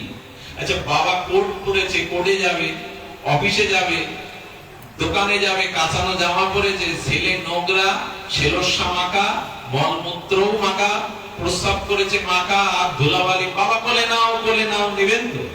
যা যা, চলে যা, চলে যা মার কাছে। কাকে দেখিয়ে দেয়? মার কাছে। মা খেতে বসেছে, সন্তানকে কোলে নিয়ে স্নেহের আঁচলে তার ধুলাবালি গুলোই আগে মুছিয়ে দেয়। এই দিক দিয়ে পুরুষের থেকে, মানে সেবার দিক দিয়ে নারীরা এগিয়ে। সেবিত্বই নারীত্ব, নারীত্বই সেবিত্ব। এটা হিংসা করে, যুক্তি তর্ক দিয়ে কেউ পরাজয় করাতে পারবে না। এই জন্য রাধারানী বললেন, আমি কৃষ্ণ সেবা করতে এসেছি। তো সেবা করতে গেলে নারী মূর্তি নিতে হবে, পুরুষ মূর্তিতে সেবা। এই জন্য রাধারানী কিশোরী রূপ নিয়েছেন। শক্তি তিনি অন্য রূপে সেবা করতে পারতেন, কিন্তু নারীদের মতো সেবা আর কেউ করতে পারে না। এই উত্তর পাওয়া গেল। কেউ যদি বলে রাধারানী শক্তি তো নারী রূপ নিল কেন, উত্তর কি দেবেন? সেবার জন্য। আচ্ছা, রাধারানী কৃষ্ণের বুকের ভেতরে ছিল, বাইরে এলো কেন? ওই যে নূতন আনন্দ দেবে বলে, নিত্য নূতন নবায়নমান, সেটা ব্যাখ্যা করা দরকার। ব্যাখ্যাটা হলো, বিবাহ বার্ষিকীতে কোন পতি তার স্ত্রীকে 1 ভরি সোনা দিয়ে দিল। তুমি হাত পাতো, চোখ বন্ধ করো, আমি তোমার জন্য একটা উপহার এনেছি। তো দেওয়ার সাথে সাথে বলছে, এটা 1 ভরি সোনা, বিবাহ বার্ষিকীতে তোমায় উপহার। খুশি হবে কিনা স্ত্রী? 1 ভরি সোনা তো এখন অনেক। কাতিরটা কত? ক্যারেট কত? 22 ক্যারেট 73,000। তো 73,000 সম্পদ যদি স্বামী বিবাহ বার্ষিকীতে দেয়, তাহলে আনন্দ পাবে না বাবা? পেল কিনা? কিন্তু মেয়ে ছেলেটা, সেই নারীটা, স্ত্রীটা সিন্ধুকে রাখতে গিয়ে মন কেমন করছে, স্বামীর দিকে তাকিয়ে বললে, ভালোবাসো বটে, উপহার এনেছো দামি, কিন্তু এটা যদি স্বর্ণকারের কাছ থেকে 1 ভরি ওজনের একটা নেকলেস করে আনতে, হার করে আনতে, তাহলে আর সিন্ধুকের মধ্যে আবদ্ধ থাকতো না, আমার গলায় শোভা পেত। বলে কি না? তেমন রাধারানী শক্তি হয়ে থাকতে পারতেন সোনার দলা, কিন্তু তাতে আনন্দ হতো না। ওই সোনার দলাটা গলিয়ে, আচ্ছা, যখন সোনা থেকেই তো অলংকার হয় নাকি? যখন অলংকার হলো, তখন ওকে সোনার অলংকার, সোনার বালা, সোনার লকেট, আলাদা নাম হয় না, আলাদা রূপ হয় না? আচ্ছা, কেউ যদি মনে করে আবার আমি চকলেট করব সোনার, তাহলে গলিয়ে আবার করা যাবে, যাবে কিনা? তেমন কৃষ্ণ লাদিনী শক্তি থেকে রাধা হলেন, দ্বিতীয় হলেন। সোনাটা গলিয়ে স্বর্ণকারের হস্তশিল্পের দ্বারা হার হলো। এবার যদি বলি হারটা আবার সোনার দলায় ফিরে আসুক, আসা যাবে। সোনাটা গলিয়ে আবার দলা করা যাবে। তেমনি রাধা কৃষ্ণ আলাদা হলেন, কিন্তু তার আবার এক হতেও পারে। ওই রাধা কৃষ্ণ 2 দেহ ধরে অলংকার হলেন আনন্দ দেওয়ার জন্য, কিন্তু ওই দুজন আবার একত্রিত প্রেমে বিগলিত হয়ে গৌর মূর্তি নিয়ে রাধা কৃষ্ণ মিলিত তনু শ্রী গৌরাঙ্গ। আচ্ছা, দুধটা দই করলে দই থেকে আবার দুধে ফিরে আসা যাবে? কি তেমনই কথা। দেখো, দুধটা দই করলাম, দই থেকে আর দুধে ফিরে আসা যাবে? কিন্তু সোনাটা গলিয়ে, অলংকার গলিয়ে সোনায় আসা যাবে। তেমনি রাধারানী মূর্তি নিলেন, আর সেই মূর্তি নিয়ে তিনি গোবিন্দকে সেবার জন্য প্রাণ আকুল করে দিলেন। আমার আর সময় নাই হাতে, তবু এইটুকু বলি, আর একটু না বললে হয়তো ক্ষুধা থেকে যাবে। ক্ষুধা তো ফুরবে না। ভাগবত শোনো, অনেক কিছু হচ্ছে সনাতন ধর্মে, পূজা পার্বণ, যাগ যজ্ঞ, পাঠ বাড়া, হরি কথা সাধু মুখে শুনুন। এছাড়া এই সমাজে আগে তো মানুষ জানবে, তারপরে তো পথ চলবে। এখানে আসতে গিয়ে 20 জনের কাছে শুনতে হয়েছে পথ কোনটা। মানুষ তো জেনে পথ চলবে। এখন পূজা পার্বণ গুলো শুধু হয় হয়ে উঠলো, 11টার পরে নামযজ্ঞের আসরে আর ভক্ত পাওয়া যাবে না, কমিটির লোকও পাওয়া যাবে না। নামযজ্ঞের বিরোধী আমি নই, কিন্তু নাম করতে হতো ঘরে ঘরে, এখন হয় আসরে আসরে। নাম হতে হবে 10 পাশে মিলে ঘরে ঘরে। মহাপ্রভু হরি নাম করতে বলেছেন, অতএব গৃহে তুমি কৃষ্ণ ভজ গিয়া। আমরা স্টেজে করছি, স্টেজে আপত্তি নাই, কিন্তু ঘরে যদি কৃষ্ণ নাম না হয় ওখানে আগুন জ্বলবে, আর এখানে এসে 1 ঘন্টা হাওয়া করে কি পাবেন আপনি? আবার তো ওই আগুনের মধ্যে ফিরে যেতে হবে। ঘরটাকেই বৈকুণ্ঠ করুন, ঘরটাকেই হরিনাম দিয়ে মাতান, ওইটাই মহাপ্রভু চেয়েছেন। দুঃখের বিষয় কি জানেন, আমরা যারা যে এখানে বসে নাম করে আপনাদের কাঁদাচ্ছে, ঘরে গিয়ে দেখুন তার ঘরে হরিনাম হয় না। ঘরে গিয়ে দেখুন তার ঘরে হরিনাম সকাল সন্ধ্যা। মহাপ্রভু হুঁশিয়ার করে দিয়েছেন, আপনি আচরণ না করলে লোককে শেখাতে যেও না, পুড়ে মরতে হবে তোমায়। হচ্ছেও তাই। এত নাম যজ্ঞ, এত কীর্তন, এত পূজা পার্বণ, ধর্মের উন্নতি কই? আর সনাতন ধর্ম লোহা দিয়ে লোহা কাটে। এক হিন্দুর সর্বনাশের পেছনে অহিন্দু যতটা না দায়ী, একজন হিন্দু তার থেকে বেশি দায়ী। এদের মতো সজাতি বিদ্বেষী জাতি এ জগতে আর নাই। হিন্দুর থেকে লিখে নিন, কারো যদি তর্ক করার ইচ্ছা থাকে উঠে দাঁড়ান, আমি তর্ক করতেও রাজি। একটা হিন্দুর সর্বনাশের পেছনে একটা অহিন্দু যতটা না দায়ী, একটা হিন্দু তার থেকে বেশি দায়ী। এরা স্বজাতির মঙ্গল, স্বজাতির কল্যাণ কোনোদিনই দেখতে পারেনি। মহাভারতের যুদ্ধ কি বাইরে থেকে এসে বাঁধিয়েছিল? কে মহাভারতের যুদ্ধ বাঁধালো? তো ভাই ভাই হিন্দুরাই। লঙ্কার রাবণ আর রাম দুইজনই তো হিন্দু। আচ্ছা, মজার কথা দেখো, রাম রাবণের যুদ্ধ পরে, ভগবানের যুদ্ধ আগে। পরশুরাম আর রাম ধনুক যুদ্ধ হলো, ধনুক তুলতে গিয়ে। তার মানে এখন সতের সাথে সতের বেশি লড়াই। অসৎ সুযোগ পেয়ে যাচ্ছে। সতের কোন সংগঠন নেই, অসতের। সৎ এখন সংগঠিত না, অসৎ। আচ্ছা, যারা মদ খায়, একা খায়, গাড়ির টাকা ব্যয় করে 2-4 জনকে নিয়ে খায়, আর বলে ধরা পড়লে একসাথে ধরবো, গালি শুনলে একসাথে শুনবো। 4 জন সাধুকে এক জায়গায় করুন, এক জায়গায় বসবে না। বসলেও বাইরে বসবে, ভেতরে পুড়ে যাবে। 4 মদের 4 সাধুকে এক জায়গায় করুন, এক জায়গায় বসবে না। আচ্ছা, গাঁজাখোর, মদখোর, তাসখোর 4-5 জন এক জায়গায়, ধরা পড়লে একসাথে জেলে যায়, কালি কলমকে একসাথে নেয়। এদের সংগঠন আছে। কিন্তু সাধু কি করে জানেন? পূজাটা শুধু আমার হোক, সম্মানটা শুধু আমার হোক। 2 সাধুকে ডেকেছেন এক রাজা, খুব বিদগ্ধ রাজা।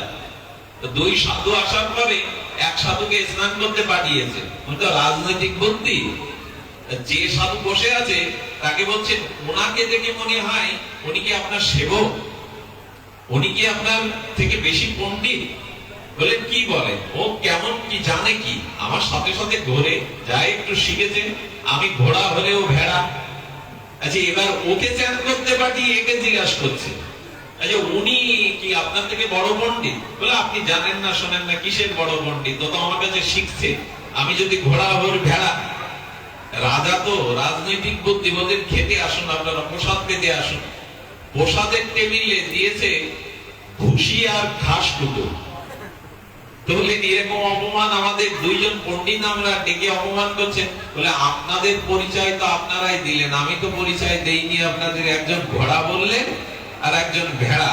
তো ঘোড়া ভেড়ার খাদ্য তাই দিয়েছি আপনাদের সামনে।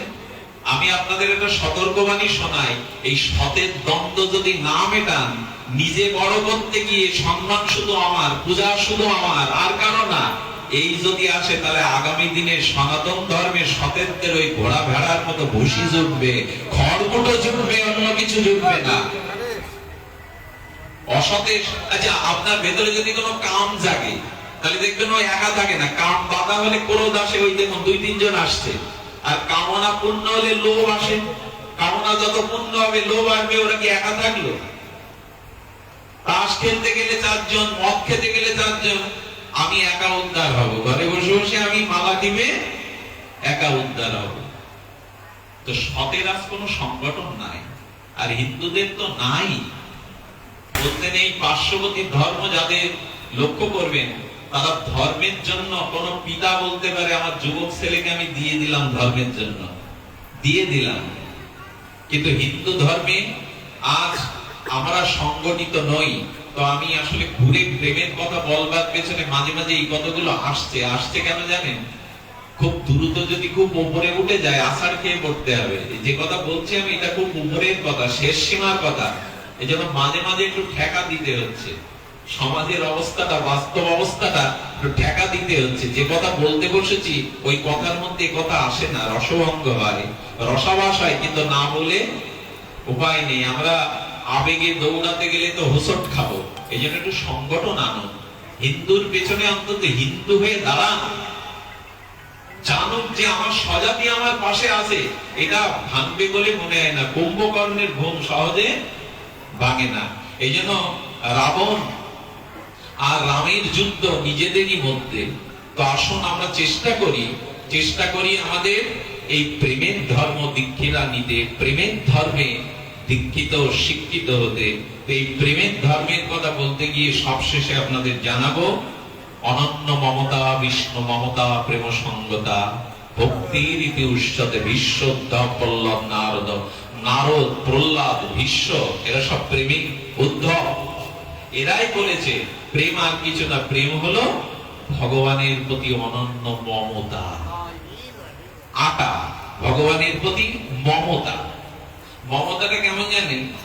ছেলে বাড়ি এসছে বিশ্ববিদ্যালয় থেকে, মার ঘুম নেই, রাত 1টা বাজছে 2টো বাজছে, রান্না করে সব রেখে দিয়েছে, মার ঘুম নেই, মনে আশঙ্কা হচ্ছে খোকার কি কিছু হলো, কোথায় গেল। এটা কিসের জন্য? পাড়ার লোকের জন্য জাগে, মমতা আছে বলেই তো জাগে। তেমনি ভগবানের প্রতি যখন আপনার এরকম গাঢ় মমতা জন্মাবে, তারই নাম হলো প্রেম। যদি গাঢ় মমতা জন্মায়, তারই নাম হলো প্রেম। সেই মমতাটা কি করে জন্মাবে? এই ছোট্ট কথা বলি, চলুন বৃন্দাবনে যায়, মনে মনেই যায়।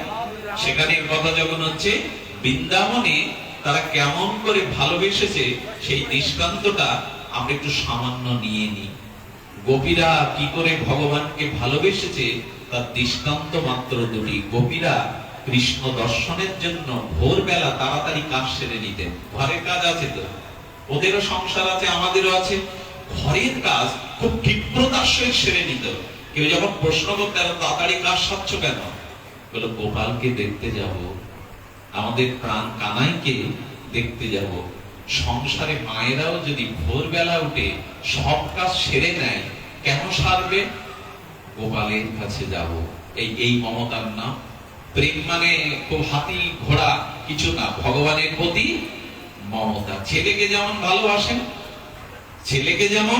ভালোবাসেন, এই মমতা, এই মমতাটা একদিনে আসবে না। মমতাটা কি করে আসবে? এই দেখুন 9টা সিঁড়ি, এই 9টা সিঁড়ি বেয়ে উঠলে তবে এই রাজ্যে পৌঁছাতে পারবেন। প্রথমে হলো শ্রদ্ধা। প্রথমে কি বললাম? শ্রদ্ধা মানে শাস্ত্র আর সাধুবাক্যে বিশ্বাস, সুদৃঢ়। এই যে কথাগুলো হচ্ছে শাস্ত্রের কথা, এর প্রতি খুব দৃঢ়। আচ্ছা, এখন যদি বলে কেউ দিন রাত না, আপনি বিশ্বাস করবেন? তো এরকম দৃঢ়ভাবে সাধুকতা মেনে নিন। আমাদের শুনতে ভালো লাগে, শুনে চলে যায়, দৃঢ়তা বা ধরে রাখি না। তো সাধু বাক্যে, শাস্ত্র বাক্যে সুদৃঢ়তা, বিশ্বাস, আসার নাম শ্রদ্ধা। এই প্রথম সিঁড়ি। শ্রদ্ধার পর্বে আসবে সাধু সঙ্গ। শ্রদ্ধা হলে আসবে সাধু সঙ্গ। আর এই সাধু সঙ্গ পাওয়া মানে সদ্গুরুদেবের আশ্রয় নেওয়া। তাহলে কি হলো? শ্রদ্ধা এলো, আদৌ শ্রদ্ধা, অত সাধু সঙ্গ, অত ভজন ক্রিয়া। তার মানে প্রথমে এলো শ্রদ্ধা, দ্বিতীয় সেইটা হলো গুরুপাদ পদ্মাশ্রয়, তৃতীয়টা হলো সাধু সঙ্গ, চতুর্থটা হলো ভগবানের ভজন, শ্রবণ কীর্তন স্মরণ বন্দন ভজন। আর ভজনের পরে কি হলো? অনর্থ নিবৃত্তি। অনর্থ নিবৃত্তির পরে এলো রুচি, রুচির পরে আসক্তি, আসক্তির পরে ভাব, ভাবের পরে ভক্তি বা প্রেম। কটা সিঁড়ি বললাম?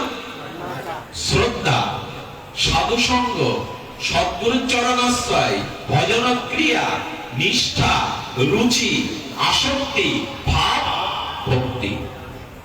লাফিয়ে উঠতে গেলে কিন্তু সিঁড়িতে স্লিপ খেয়ে পড়ে পা ভাঙবেন। আবার বলি, এইগুলোই হলো প্রেম বা ভক্তির সৌধে ওঠার সিঁড়ি। আগে তো শ্রদ্ধা আনুন। আজ আমাদের সাধুর প্রতি শ্রদ্ধা না, আমাদের শ্রদ্ধাটাই তো নষ্ট হয়ে গেছে।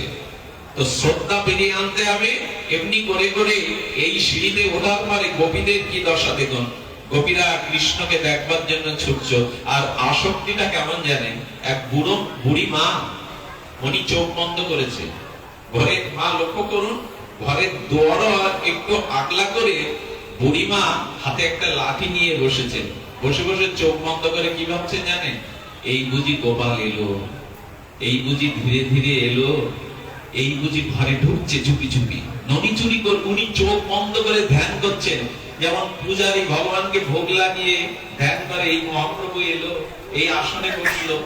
এই ধ্যান করতে করতে করতে গোপাল তখন বলে উঠেছে, কেউ যদি মনে প্রাণে আমাকে এমনি করে ডাকে, আমি তার কাছে না গিয়ে পারি না। গোপাল ও হৃদয়ের আহ্বানে, গোপীমার আহ্বানে ধীরে ধীরে নবুর পায়ে চলে আসছে। যখন চলে আসছে তখন বুড়িমা মনে করেছেন গোপাল কিন্তু তখনও এসে পৌঁছায়নি।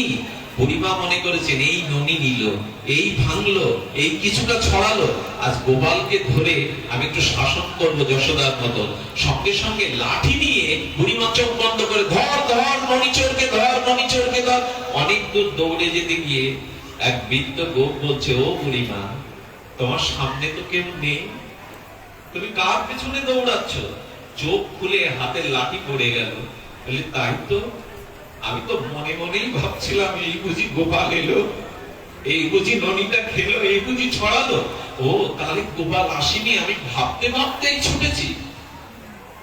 সেই বৃদ্ধ গোপ এই বুড়িমার চরণে প্রণাম করে বললেন, তোমাদের মতো আসক্তি কবে হবে গোবিন্দের প্রতি? তোমাদের প্রতি আসক্তিটা কবে হবে আমার তোমাদের প্রতি? এই যে মমতা, জানেন গোপীরা কি করছে জানেন? গোপীরা মাথায় ননি নিয়ে, দধি ভাণ্ড নিয়ে বিক্রি করতে যাচ্ছে। আর কি বলছে জানেন? আচ্ছা, যে ননি বিক্রি করে, যে দুধ বিক্রি করে, ঘি, সে কি বলবে পাড়ায়? ননি নেবে, ঘোল নেবে, দধি নেবে। গোপীরা কি বলছে জানেন? ওগো কানাই নেবে, ওগো মাধব নেবে, ওগো গোবিন্দ নেবে। কারণ তারা ননি বিক্রি করতে আসেনি, গোবিন্দকে দেখবে বলে ওই ছল করে মনের মধ্যে গোবিন্দ, তাই বলছে গোবিন্দ নেবে, কানাই নেবে, কানাই নেবে। এই হলো মমতা, এই হলো আসক্তি। যদি কোন সাধু কৃপায় হয়, ভগবত শ্রবণ করতে করতে এরকম আসক্তি হয়, তবে জানবেন এই মমতা আসক্তিকে এই প্রেম বলে। গোপীদের কথা আপনাদের কি বলবো, আমার বলবার ভাষা নাই। আমি এই কথাটি মাঝে মাঝে মকসেদপুরে বলি, কিন্তু লোভ সামলাতে পারছি না। এক গোপী মাথায় কিছু নেই বা, কিন্তু ফেরিওয়ালার মতো হাঁটতে হাঁটতে চলছে আর বলছে, তোমরা ঘুম কিনবে কেউ? আচ্ছা, ঘুম কি কখনো কেউ বিক্রি করে? তোমরা কেউ ঘুম কিনবে? এক ব্রজ গোপী এগিয়ে এসে বলছে, দিদি ভাই, আমার ঘুমের কেনার প্রয়োজন, আমার কাছে বিক্রি করবে ঘুম?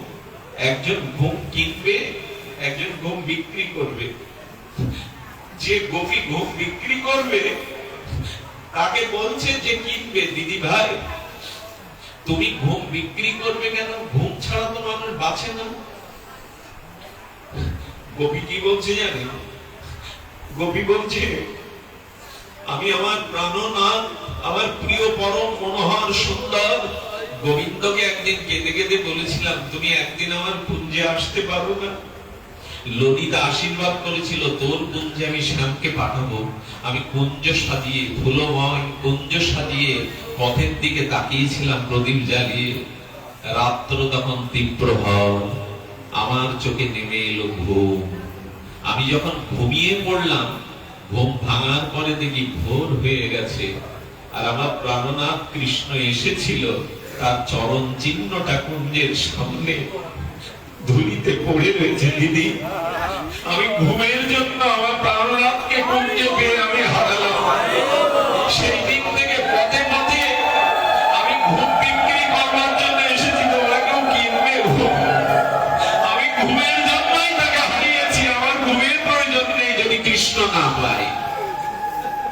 এরকম অদ্ভুত কথা কোন শাস্ত্রে লেখেনি বৃন্দাবনে ছাড়া, গোপী প্রেমে ছাড়া। আর যিনি কিনবে তার কাছে জিজ্ঞাসা করছে, দিদি ভাই তুমি ঘুম কিনবে কেন? ঘুম তুমি কিনবে কেন?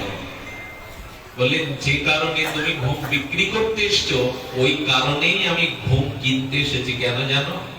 একদিন সারাদিন আমার গোবিন্দকে, প্রাণনাথকে হৃদয়ে চিন্তা করতে করতে ঘুমিয়ে পড়েছিলাম। ঘুমের মধ্যে আমার প্রাণনাথ একটা মালা নিয়ে এসেছিল আমায় দেবে বলে। যেই মালাটা আমার গলে দেবে সঙ্গে সঙ্গে আমার ঘুম ভেঙে গেল। ঘুম ভেঙে চোখের সামনে দেখি প্রাণনাথ নাই, সবই স্বপ্ন। সেই দিন থেকে প্রতিজ্ঞা করেছি, যে ঘুম ভেঙে গেলে তাকে হারাতে হয়, আমার ঘুম যেন না ভাঙে। আমি ঘুমিয়ে ঘুমিয়েই গোবিন্দ দেখবো। এই জন্য আমি ঘুম কিনতে এসেছি তোমার কাছে। একে বলে মমতা, একে বলে আসক্তি। একজন ঘুম বিক্রি করবে তার জন্য, আর একই কারণে আরেকজন ঘুম কিনতে চাচ্ছে তার জন্য। কি অদ্ভুত গোপীদের, কি অদ্ভুত গোপিকাদের এই বিরহ দশা। রাধারানী চিলেকোটার উপরে, গোবিন্দ উত্তর গোষ্ঠ থেকে ভিড়ছেন।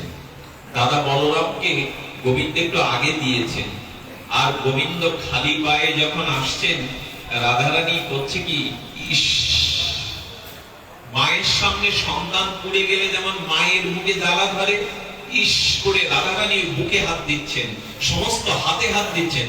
ললিতা দেখছে রাধারানীর অঙ্গটা পুড়ে লাল লাল হয়ে যাচ্ছে, প্রেমের অঙ্গটা লাল লালিমা হয়ে যাচ্ছে পুড়ে। রাধারানীকে বলছে, রাধে রাধে, তোর অঙ্গে আগুনের ছেদ দিচ্ছে কে? বললো, ললিতা রে, আমার রাধা জন্ম বৃথা হয়ে গেল। ওরে, আমি যদি রাধা রানী না হয়ে পদ্ম ফুল হয়ে জন্মাতে পারতাম, আমার জীবন ধন্য হতো। কেন রে রাধে? বললো, ওই দেখ, আমার প্রাণনাথ খালি পায়ে গোষ্ঠে গিয়েছিল, সেই খালি পায়ে তার চরণটা তপ্ত বালুর উপরে, ধুলার উপরে পড়ছে, তার পায়ে কত তাপ লাগছে। এই জীবন রেখে লাভ কি? রাধা হয়ে লাভ কি? আমি যদি পদ্ম হতে পারতাম, যেখানে যেখানে প্রভু পা রাখছেন প্রাণনাথ, সেখানে একটা পদ্মের পাপড়ি হয়ে ফুটে থাকতাম, যাতে তার চরণে ব্যথা না লাগে, তাপ না লাগে। এবং প্রতিটা চরণের তাপে রাধারানীর অঙ্গ ছেক খেয়ে যাচ্ছে। কতটা ভালোবেসে সর্বস্ব দিলে তবে তার ব্যথা আমার হয়, কতটা ভালোবাসা দিলে তবে তার ব্যথাটা আমার হয়। রাধার এই রঙ্গটা তাপ লেগে লেগে খেয়ে যাচ্ছে। আমি আপনাদের কি করে বোঝাই? কৃষ্ণ বিরহে গম্ভীরায় মহাপ্রভু একদিন রাত্রে উঠেছে, শরৎ ঘুমিয়েছে, রায় রামানন্দ ঘুমিয়ে পড়েছে, আর মহাপ্রভুর সেবক গোবিন্দ দাস মহাপ্রভুর পায়ের কাছে শুয়ে রয়েছে। মহাপ্রভু তখন রাত দুটো, প্রায় দ্বিপ্রহর পার হয়ে গেছে। মহাপ্রভু উঠে মুখ ঘষছেন দেয়ালে, আমি গোবিন্দের কাছে যাব, আমি গোবিন্দের কাছে যাব। পথ কোথায়? মহাপ্রভু মুখ ঘষছেন দেয়ালে, আর রক্তাক্ত হচ্ছে মুখটা। মহাপ্রভু উন্মাদের ন্যায় খুঁজছেন বাইরে যাওয়ার। তিন দিকে প্রাচীর, তিন দিকে দরজা দেওয়া, একদিকে প্রাচীর। মহাপ্রভু কি করলেন জানেন? অলৌকিক আকর্ষণে সেই প্রাচীর দিয়ে বাইরে গিয়ে পড়লেন। পড়ার সাথে সাথে কিছু কালো গাভীগুলো বাঁধা ছিল, গাভীগুলো দড়ি কেটে মহাপ্রভুর গা শুকছে, চাটছে। আর মহাপ্রভু রাধা মাতুর বিরহে তার অস্থি মজ্জাটা বিগলিত হয়ে প্রভু কখনো কখনো লম্বা হয়ে যাচ্ছে, হাড় অস্থি মজ্জা বিগলিত হয়ে প্রভু বহু লম্বা হয়ে যাচ্ছে। আবার কখনো কখনো রাধা প্রেমে চৈতন্য মহাপ্রভু পূর্ণাকৃতি হাত পা গুলো ভেতরে ঢুকে যাচ্ছে। এটি ব্যাখ্যা করার কথা।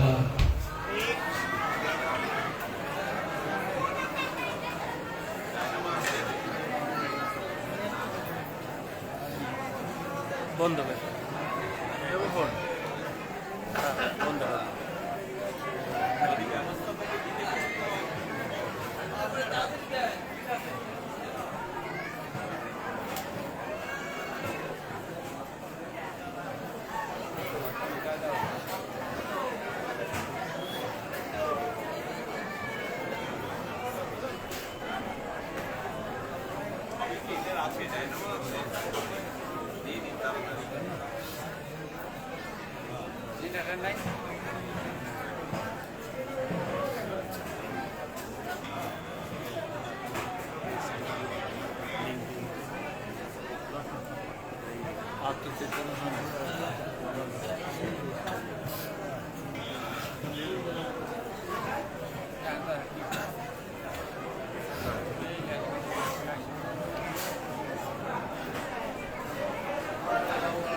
লোক নাই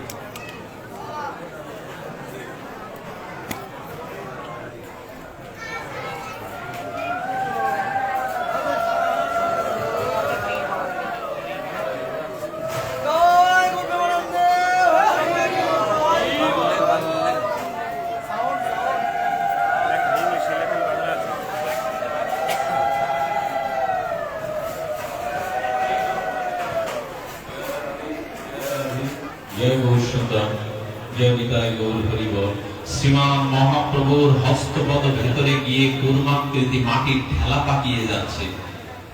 গরুগুলো পা চাচ্ছে আর বলছে, মনুষ্য জন্ম তো পায়নি, তোমার চরণ সেবা করো না। গাভীগুলো অঙ্গ গন্ধ শুকে জিহ্বা দিয়ে চাটছে। গোবিন্দ দাস উঠে গিয়ে বলছে, শরৎ দামোদরকে মহাপ্রভু ভেতরে নাই। ওদের মনের আশঙ্কায় ওরা ছুটে গেল, দেখলো গাভীগুলোর ভিতরে কে যেন পড়ে গৌরাচ্ছে, গৌ গৌ করছে। মহাপ্রভুকে আঁচলে বেঁধে এনে হরিনাম দিয়ে তবে তার জ্ঞান ফেরালো। রাধা প্রেম স্বয়ং কৃষ্ণকে এই জায়গায় নিয়ে গেছে। এই লাইনগুলো বড়। কি বলছেন? এই মতো দশা প্রভুর হয় রাত্রি দিনে, নিরন্তর হয় প্রভু বিরহ উন্মাদ, ভ্রমময় চেষ্টা সদা প্রলাপময় বাক স্বরূপ। দেখুন মহাপ্রভু এই রাধা প্রেমটাকে নিয়ে কি করছে? স্বরূপ স্বরূপ আমার কৃষ্ণ প্রেম নেই, আমি দরিদ্র, দরিদ্র মোর জীবন, নাহি মোর কৃষ্ণ প্রেমধন, দেহান্দ্রিয় বিদা হইল সব। মহাপ্রভু কাঁদছে, শরৎ দামোদরের গলা জড়িয়ে, আমার প্রেম নাই, আমার কৃষ্ণ প্রেম নাই, আমি কাঙাল, আমি নির্ধনী, আমার জন্ম পিতা গেল। বলে বলে কাঁদছেন কে? রাধা কৃষ্ণ মিলিত তনু চৈতন্য ভগবান গম্ভীরায় কাঁদছেন তিনি। আর লোককূপে রক্তগম দন্ত সব হলে, কবু অঙ্গ ক্ষীণ হয়, কবু অঙ্গ ফুলে। মহাপ্রভুর কি হচ্ছেন? লোককূপগুলি দিয়ে রক্ত ছুটছে। শুনেছেন কখনো? লোককূপ দিয়ে পরিশ্রম করলে ঘাম নির্গত হয়, আর প্রভুর লোককূপ দিয়ে রক্ত ছুটে যাচ্ছে। রক্তগম দন্ত, দাঁতগুলো নড়ছে যেন পড়ে যাবে। এই প্রেমের নাম হলো রাধা প্রেম। কারণ কৃষ্ণ অনুভব করেছিল রাধারানী আমাকে ভালোবেসে কি সুখ পেয়েছে, আমি কৃষ্ণ পাওয়া হয়নি। তাই রাধার ভাবকান্তি নিয়ে আমি যখন গৌর হয়ে যাব, তখন রাধার ভাব আস্বাদন করে কৈশব রাধা প্রেমা, কৈশব মধুরিমা, কৈশব ভাবে দিয়ে হব। এই তিন বাঞ্ছা পূরণের জন্য আজ রাধার ভাবকান্তি নিয়ে কৃষ্ণ গৌর হয়ে এলেন, এবং সেই চোখের জলে আজ তিনি ডাকলেন। মহাপ্রভু চোখের জলে সাগর বইয়ে দিলেন। আপনাদের কাছে প্রেমের ব্যাখ্যা এরকম 2 ঘন্টায় দেওয়া আদৌ সম্ভব না। আমি হয়তো কিছু মৌলিক সার কথায় আপনাদের তুলে ধরার চেষ্টা করলাম।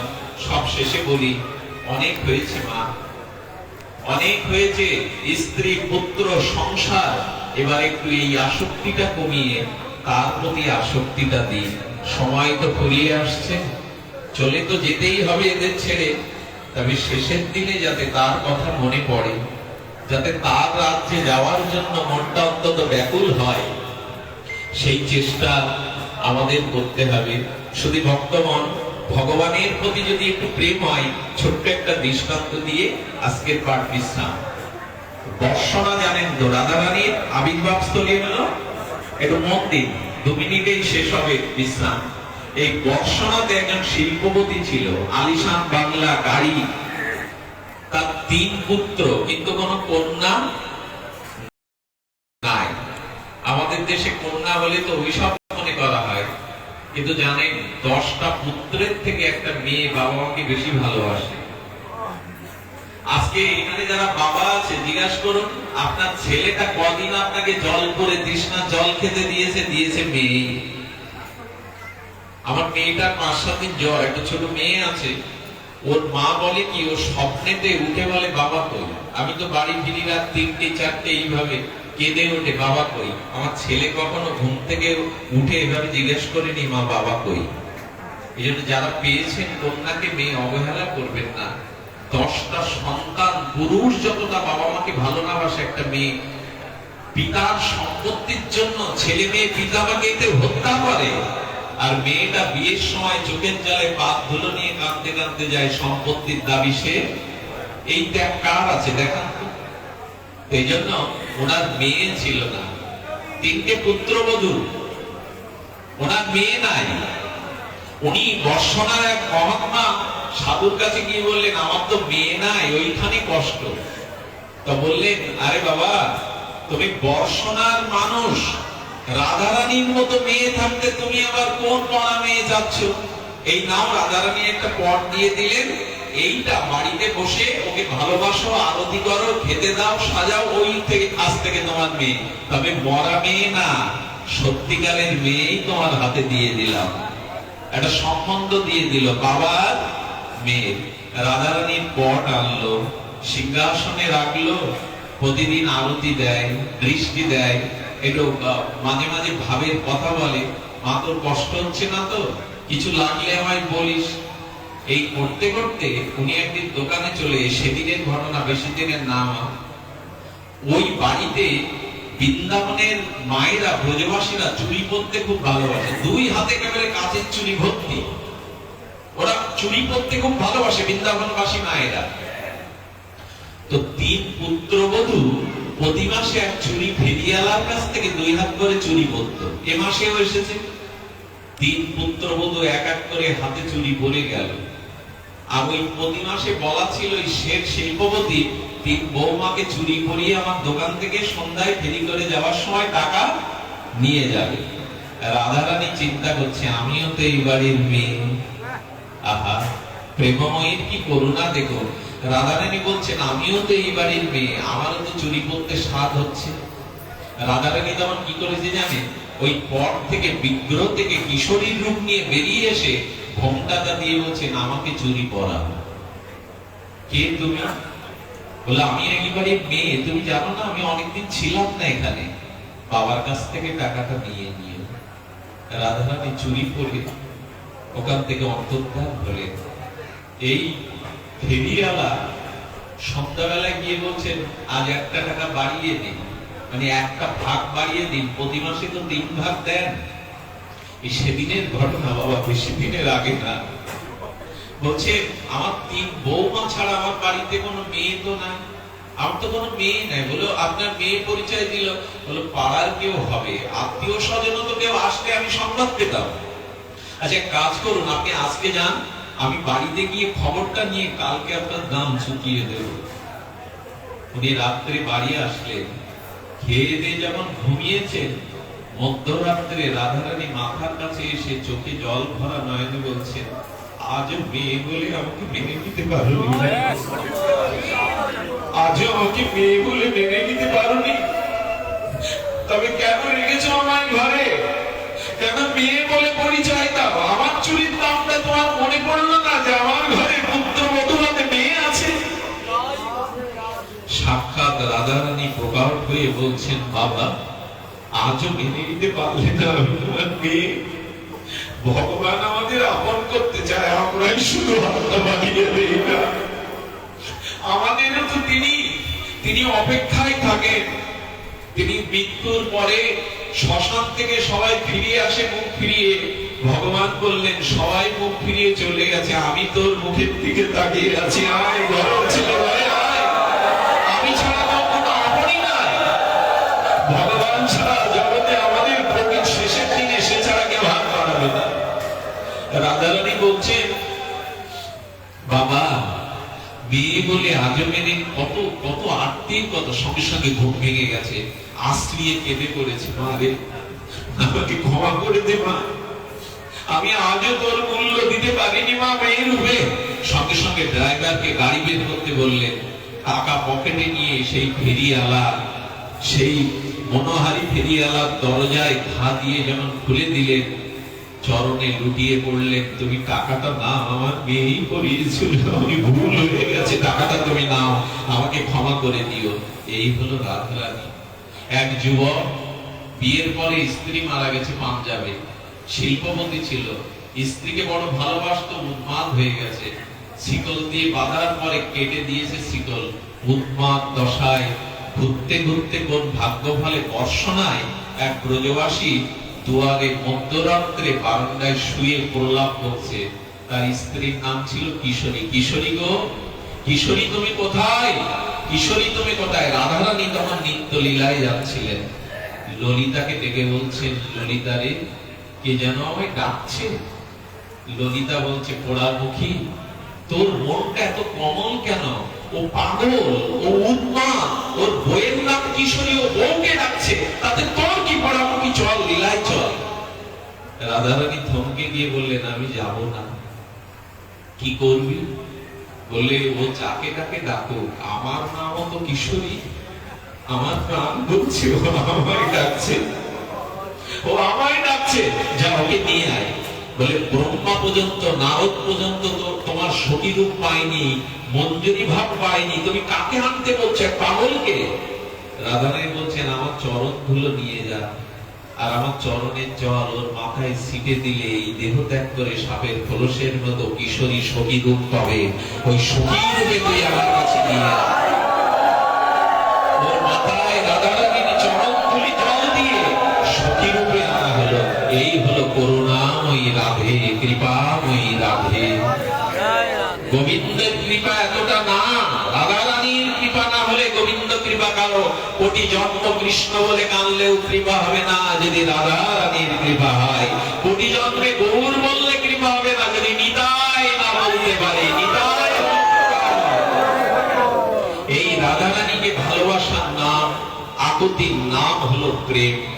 সব শেষে আপনাদের এই স্থানটা আর আসতে পারবো কিনা জানি না, তবু মনে হলো এই মাটির কিছু গুণ আছে।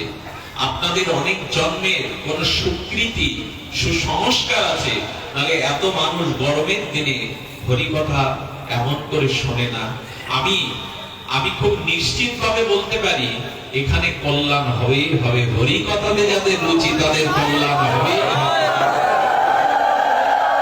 আমাদের ভাড়া থেকে, মকসেদপুর থেকে দাদারা এসেছেন, কত দূর থেকে, অনেক দূর। আমি তাদের কাছে ঋণী থাকলাম, আমি আপনাদের কাছে ঋণী থাকলাম। শুধু এইটুকু বলবো, আবার যদি মহাপ্রভু কৃপা করে, আবার যদি এই সৌভাগ্য সুকৃতি কোনোদিন হয়, তবে আপনাদের মতো স্নিগ্ধ নির্মল সাধু সঙ্গে প্রেমের আরো কথা বলবার অভিলাষ রেখে আপনাদের সকলের চরণে প্রণতি জানিয়ে আজকের মতো হরিকথার এখানেই বিশ্রাম। জয় হোক। আজকে